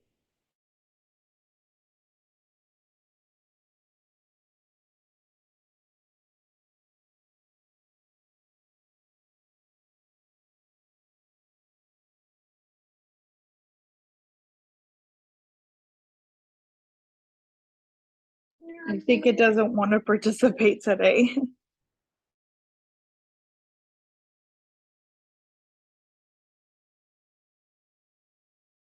So if you can send it to me, maybe I can play it. Give me 1 sec. Thank you.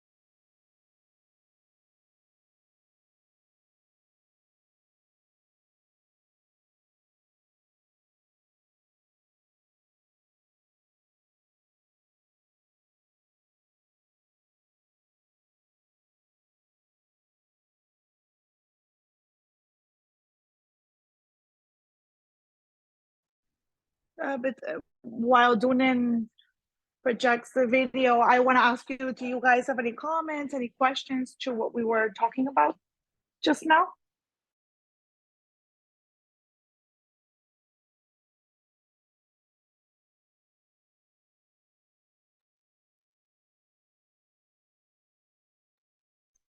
I have a question. In this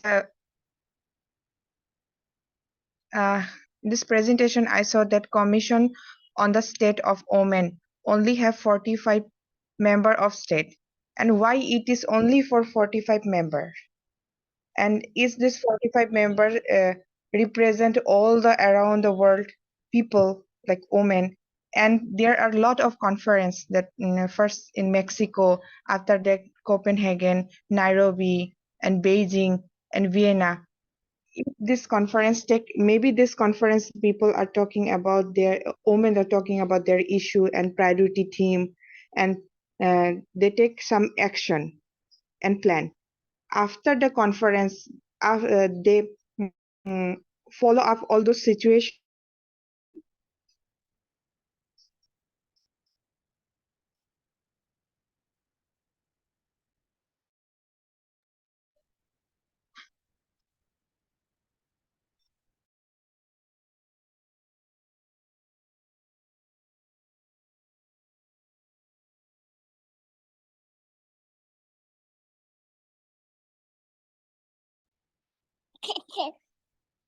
Yes, thank you, Angela, for the question. Well, I think that it's complicated.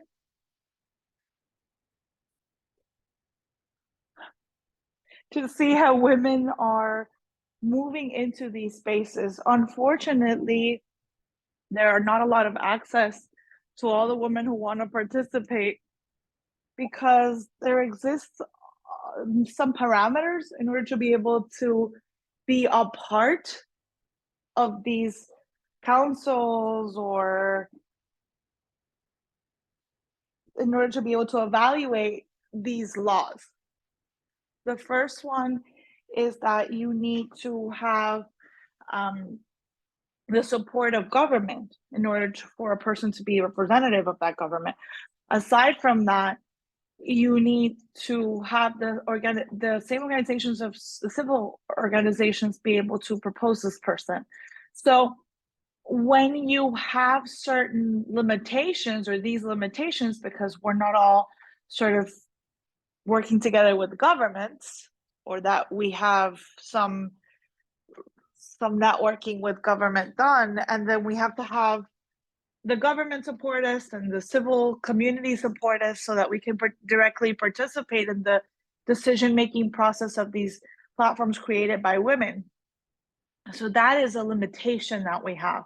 Some of us, maybe we have participated from a further perspective, or from a further a standpoint that is a little bit more removed, to be able to, for example, we have been invited, for example, to be able to present our realities or what we know.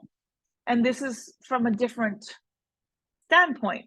But for a decision-making perspective, there are certain parameters to comply with to be able to have a voice within United Nations. Even for Cedaw, who evaluates, there's a committee made up of 23 women who will evaluate how much we're moving forth in each of the territories.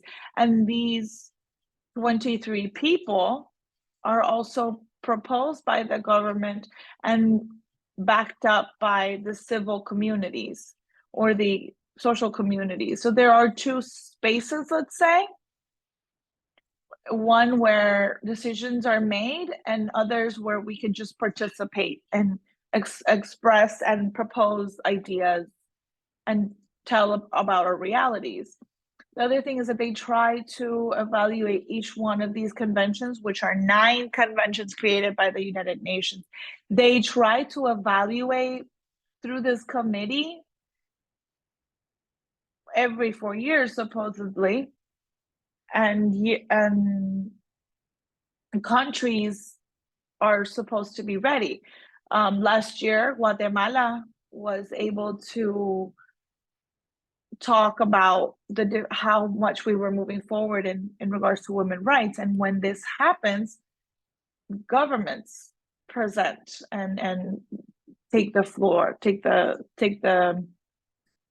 main stage. But we also, civil organizations are also invited to be able to compare the information and make sure to see what real advances were achieved. Because a lot of the times state members could alter data, which is why there's a different space from the civil organizations or the civilian organizations to be able to do the presentations and present their ideas. We only saw 4 conferences here where women have met, and that are big, but there's other specific spaces for Indigenous women where they have met and they have been able to extract some parameters of how women's rights need to be complied with. One of them sometimes is promoted by these conferences. And for example, the parameters, or for example, within the forms of conventions of the rights of children. So women are brought in to be able to provide some feedback of how we can continue moving forward to gain more recognition of the rights of women. There are some limitations because they usually do it in countries where other women need to travel.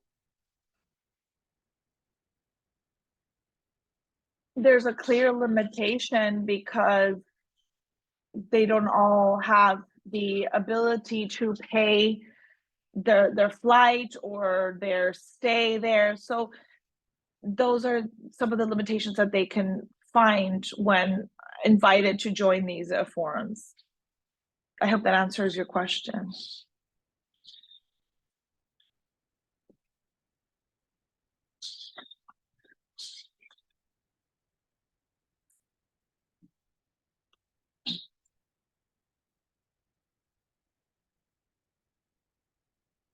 Is there any other question?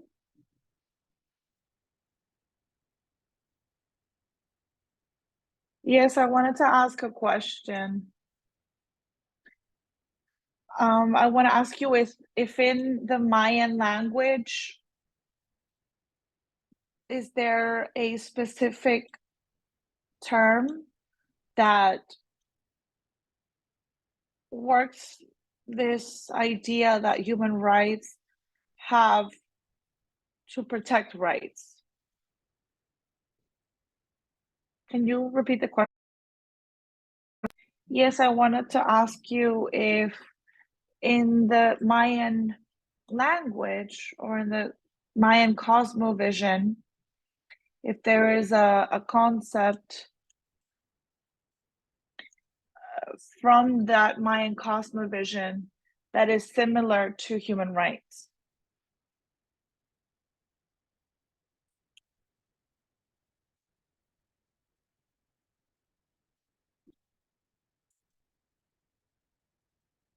I think from Azayala, we had talked about the good living. We talk about the good living. And when we talk about good living, it's not just about humans have rights, but also everything that surrounds us. In our language, we have a saying "utkateman," which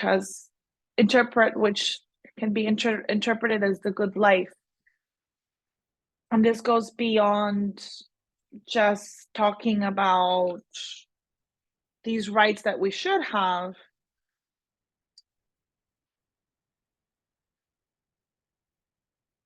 We could even send you some reading, some documents about how some sisters have done some exercises to understand this concept. This is also derived from the cosmovision of the people. And when we talk about that good living, we are guaranteeing the life not only for the present, but also for the future, and rescuing what was lived in the past. It's like a correlation of these three elements: the present, future, and past, because from the Indigenous community standpoint, we see that life is a cycle, and everything we build today can also be lived by our future generations. But everything that we can build here, we have built it based on our past. So it's also a different vision of how we can see these human rights of women. Also, what I was talking about at the beginning, that women in our territories had different roles as queens, princesses, rulers,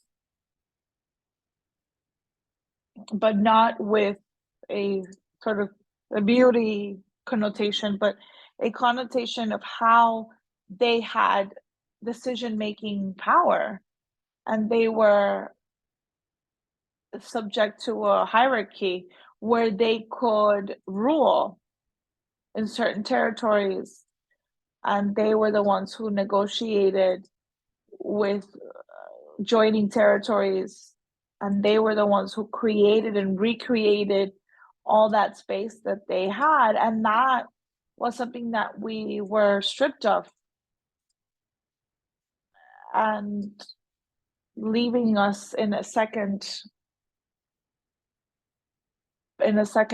perspective, and even in terms of Indigenous women, because we've been victims of racial connotations because we're Indigenous women.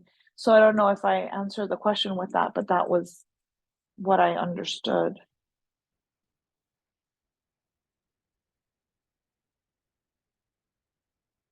Is there any other questions? Something that you want to share?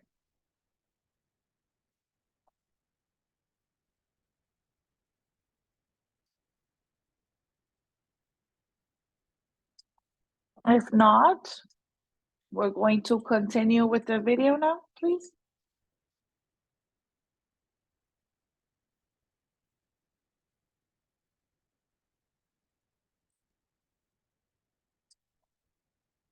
We can't hear the video, so we can't translate the content.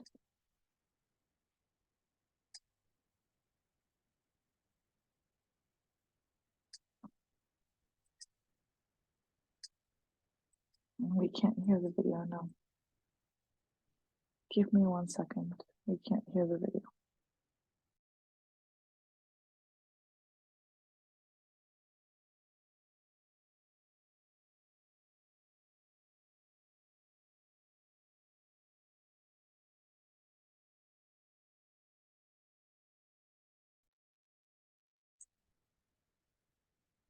Human rights are a fundamental pillar for the life and democracy, and it has become a priority for those groups whose social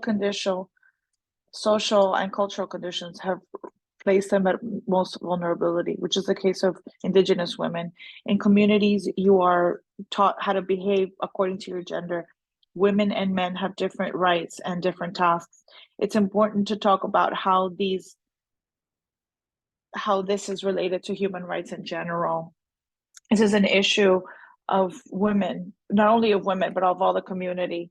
All people in the community need to know them and need to reflect on their meaning to decide what things need to be changed so that everybody can live better. Indigenous women have created a different cosmovision with a look towards collectivism and respect for their surroundings, which is why human rights are the same for everyone, but the focus that needs to be provided to the rights of Indigenous women needs to be broached under specific characteristics, among them a holistic focus to incorporate them in all laws that affect Indigenous women in order to be able to broach all the different ways of discrimination that they face.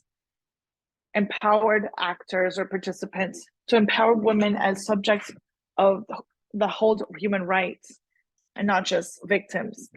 Intersectionality, consider that discrimination of women is conjoined to other situations like health, status, religion, beliefs, class, sexual orientation, and the identity of gender, and that those layers of discrimination, meaning intersectionality, create a much more graver and potentiated form of discrimination. Be able to include Indigenous women in everything that affects them. Active participation, provide Indigenous women the opportunity to participate in all the different aspects that surround them.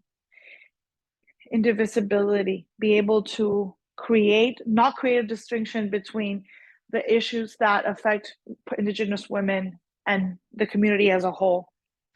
Collective dimension, be able to understand the rights of Indigenous women from a collective, but also an individual perspective.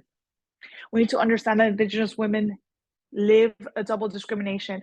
First, because they're women, and second, because they're Indigenous, meaning that the discrimination they live is intersectional.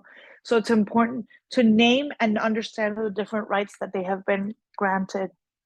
For example, the right to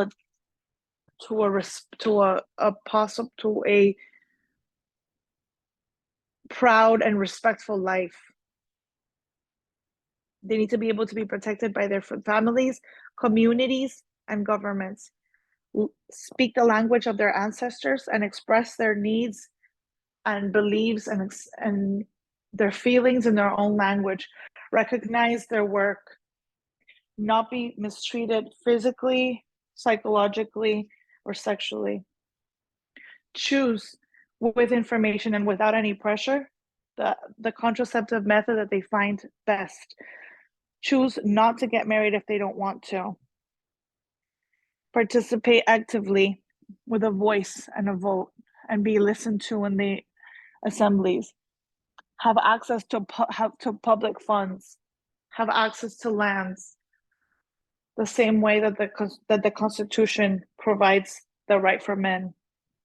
Have space for health for receiving health services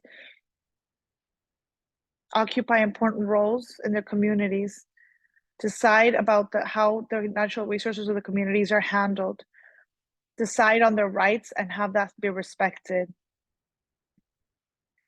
that they are recognized as important human beings without physical discrimination between women and men, living according to the rights and the customs of their communities. Even though women in Latin America, they are subject to discrimination, they should not be considered as victims. They are great warriors. They play a major role in their communities, their families, and in the international arena. They are subjects to right. They are right subjects that have rights, and they need to have an incidence in every process of their life.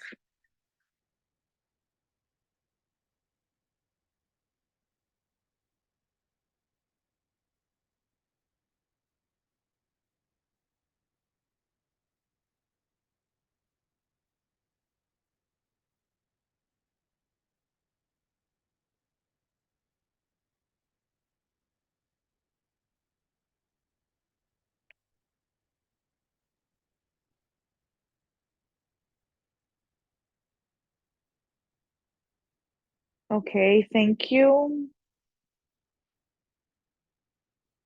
Because we have listened to this video, and based on this, we're going to answer some questions in our breakout groups.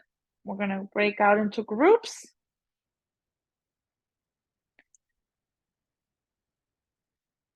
And we're going to answer some questions. And we're going to have 10 minutes for that.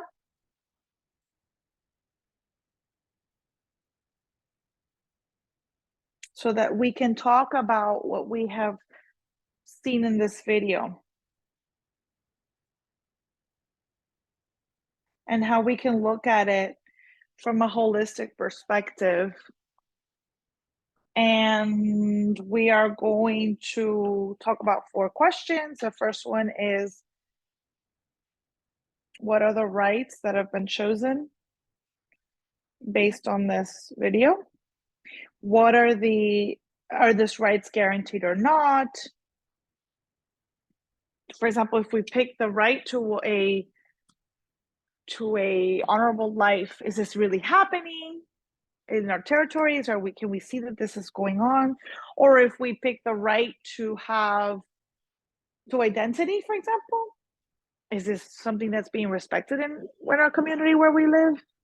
And finally, once we analyze this together, we can share an example, specific example together when we're in the main room, and what women are doing before this situation. Usually we analyze things from this perspective that everything is wrong, but we also have to identify what are we doing right and what are women doing before this situation, because we've never been passive. We've always looked for alternatives. We've always looked for solutions. We have proposed different ways for these rights to be guaranteed. So based on this 4 questions, we are going to join in groups. I understand that a lot of the administrators have distributed the groups, and they're going to send us the information to the room. We are going to break out for 10 minutes, and we go back at 9. We come back at 9:48. Okay.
Hi, everyone.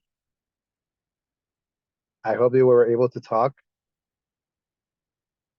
If you need a couple of minutes to close out your idea, that's fine.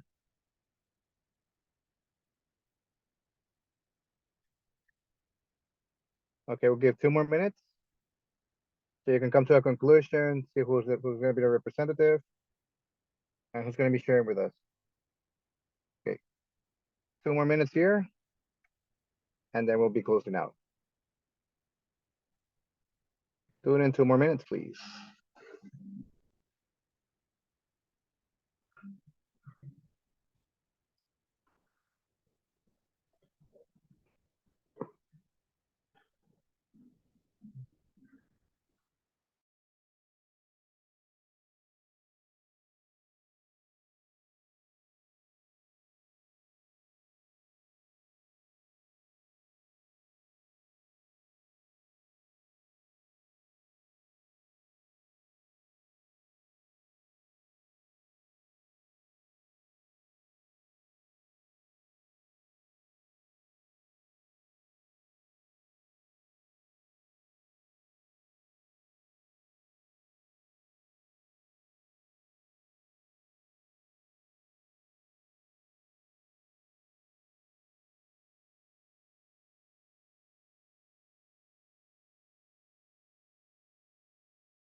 Thank you, everyone. Welcome back to this space. So we're gonna leave. We made 3 groups. So we would with the first group in English, then the Spanish group, and then the last group in English. So you have 2 minutes to present to us, so we can talk about your discussion as a group in the space you got in your breakout rooms.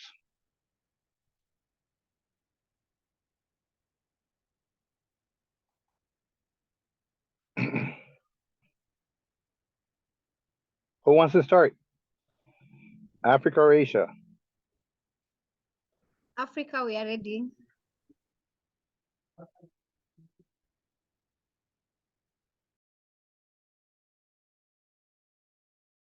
Go ahead, Daisy. Okay, thank you very much. And as Africa, we've had a good discussion. And on the rights that we chose 2 rights, which is sexual reproductive health, rights to that, and also land rights. And these are rights that we saw that are very crucial to us, and they cut across they affect Indigenous women across Africa. Like when you come to my community, Pokot, they affect us. When you go to like Mali, Nigeria, Tanzania, we experience almost the same issues when it comes to those issues. And on the question of if these rights have been guaranteed, the African team had some discussions and they gave experiences that showed that these rights have not really been guaranteed to the women. An example on sexual reproductive health was on the issue of female genital mutilation, which is mostly, and it's still being practiced in Africa, I can say so. And you'll find out that the women are being mutilated and they face a lot of issues when it comes to health issues. They get to grow like fibroids in their reproductive systems. And when it comes to childbearing, some of them even can't bear the children. Some of them may end up having miscarriages. Some of them will have issues when giving birth because at some point they get to block and stuff. And when it comes to giving birth, more so when now they don't have the access to good health, you'll find out that they've been mutilated. And when it comes to access to health, they don't have good health services and they end up going to the midwives or being given the traditional medicine, which works and sometimes they don't work. So at the end of the day, we will get that we've lost the mother and the child, or we've lost the mother or we've lost the child. So which this shows that these rights have not been really guaranteed to us. And what's the response from the community or the Indigenous women? We had several responses, one of which is we have the elites, for example, those who've gone to school and have known the dangers of these issues and have known that women should have rights to access to good health. Women should have access to land, because in Africa, the percentage of women owning land honestly is very minimal. And more so in the Indigenous communities, which are patriarchal, we have no rights to land. And what have been done is, one of it, as I said, is that the elites have come together and they're trying to train the communities. They bring the women together and girls, they train them on the issues of like female genital mutilation, its dangers, and the importance of access to good health. They've also tried to talk to our government if they can bring the health services to our local levels. And on the issue of land rights, the communities are being trained on the importance of women and girls also owning lands, having in mind that these are your children, they are the community children, and if they own land, like it's like all of us, like it's still revolving around us. And there was another remedy whereby the women who are the mutilators, most of them were doing this for economic gain, whereby they would come mutilate your girl, they give them money or goat or a cow or sheep. So they've been empowered, economically empowered. And right now they have alternative sources of income. And this has led to the reduction of these issues because now they are concentrating on other income generating activities other than this FGM. That's all from African country. African continent, unless someone had a point to add that I forgot. Thank you.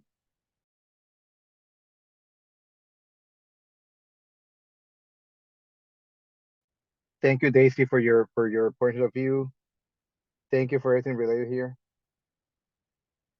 We're talking about sexual reproductive rights and the health and the thank you for that. Thank you for everyone who got together and shared this with us.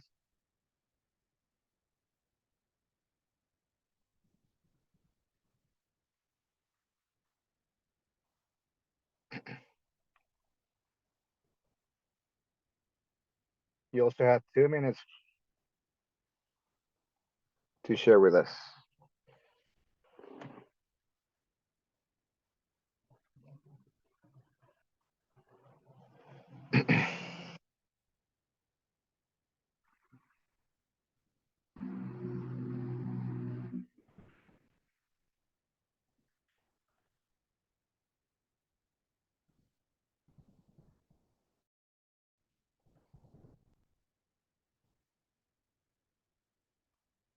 I think we have our participant ready.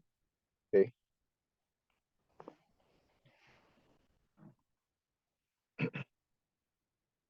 For Latin America, we're ready. In our conversation, the rest of which shows were the active participation, the right to water,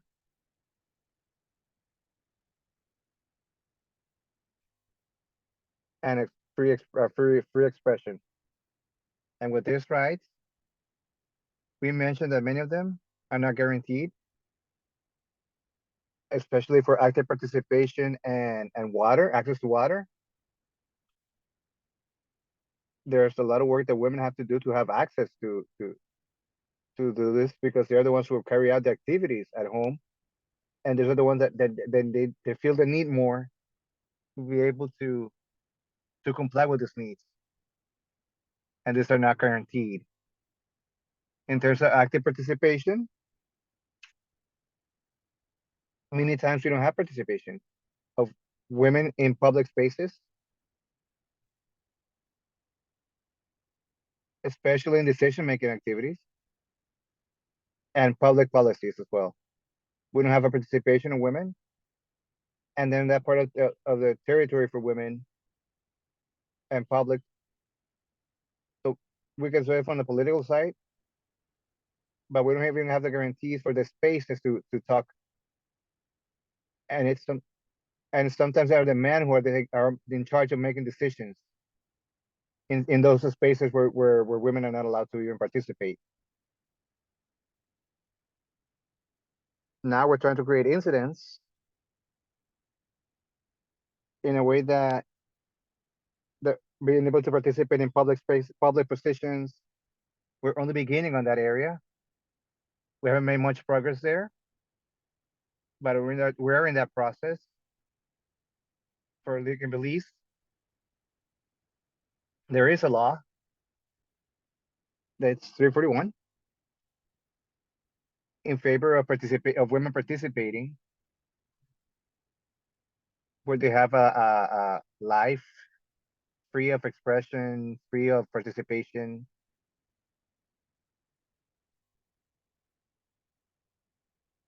And this law, many women are not in charge of it. Are not in favor of it. And just like many who are not in agreement, there are many who are, so that we have the same rights as men. And we're trying to demand our rights so that we have a balance in gender and construct in harmony the future of our country. And that's our position for Latin America. Thank you. All right, now the last group, which is Asia, please 2 minutes so that we can finish this. I'm sorry that we are going over our times, but I really needed to listen to everyone here today.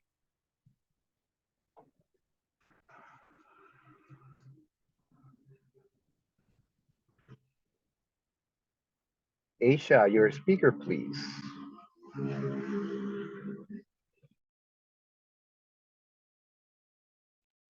Okay, anyone? Okay, there is no one. Okay.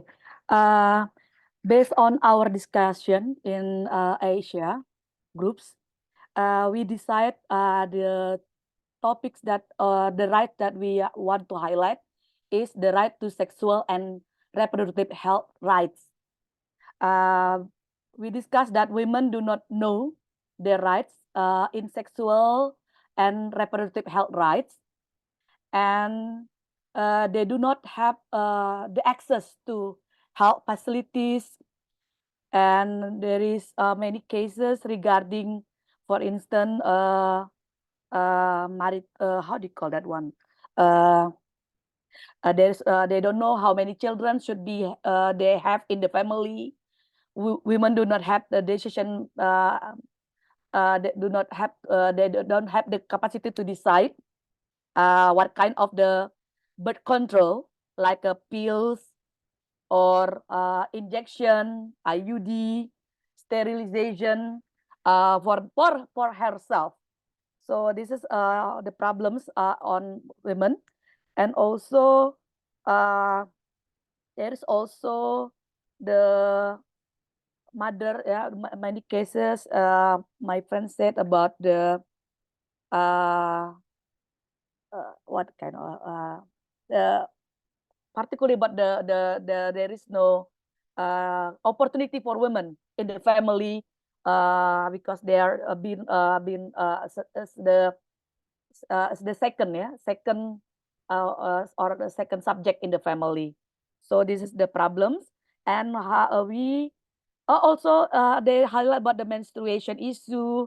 Since the woman got the girl got the first menstruation, they don't know how to take care about the health rights, and then it could be leading to also to about the child marriage, because they don't know about the sexual and sexual health rights.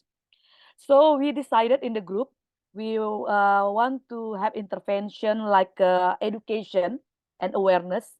It should be done for the women, indigenous women and girls. Sustain education, information, and then also it needs engagement with the family, because they are the big supporters.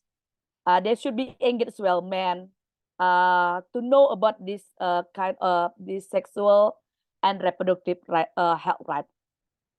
I think that's all in our groups. Thank you. Thank you very much. Thank you for your intervention. Thank you for sharing that with the groups. Well, we're coming to a close for this day. We have a lot to talk about in terms of human rights for women. You managed to talk of some of them. There are many more things that we can discuss. There's many things that are still missing. And we can see what each one of our governments can do to talk about the individualities that we have as women in their different contexts. And I would like to rescue one last space for women. What have women done? Can we name them? Who are they? This is a homework for our next session. We're going to build a mural of our women.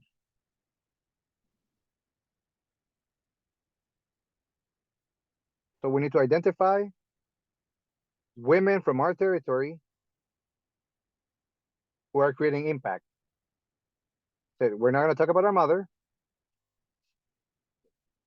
because even though she's important in our personal development, we want to identify a woman in our community or territory that is vital so that women have their rights defended,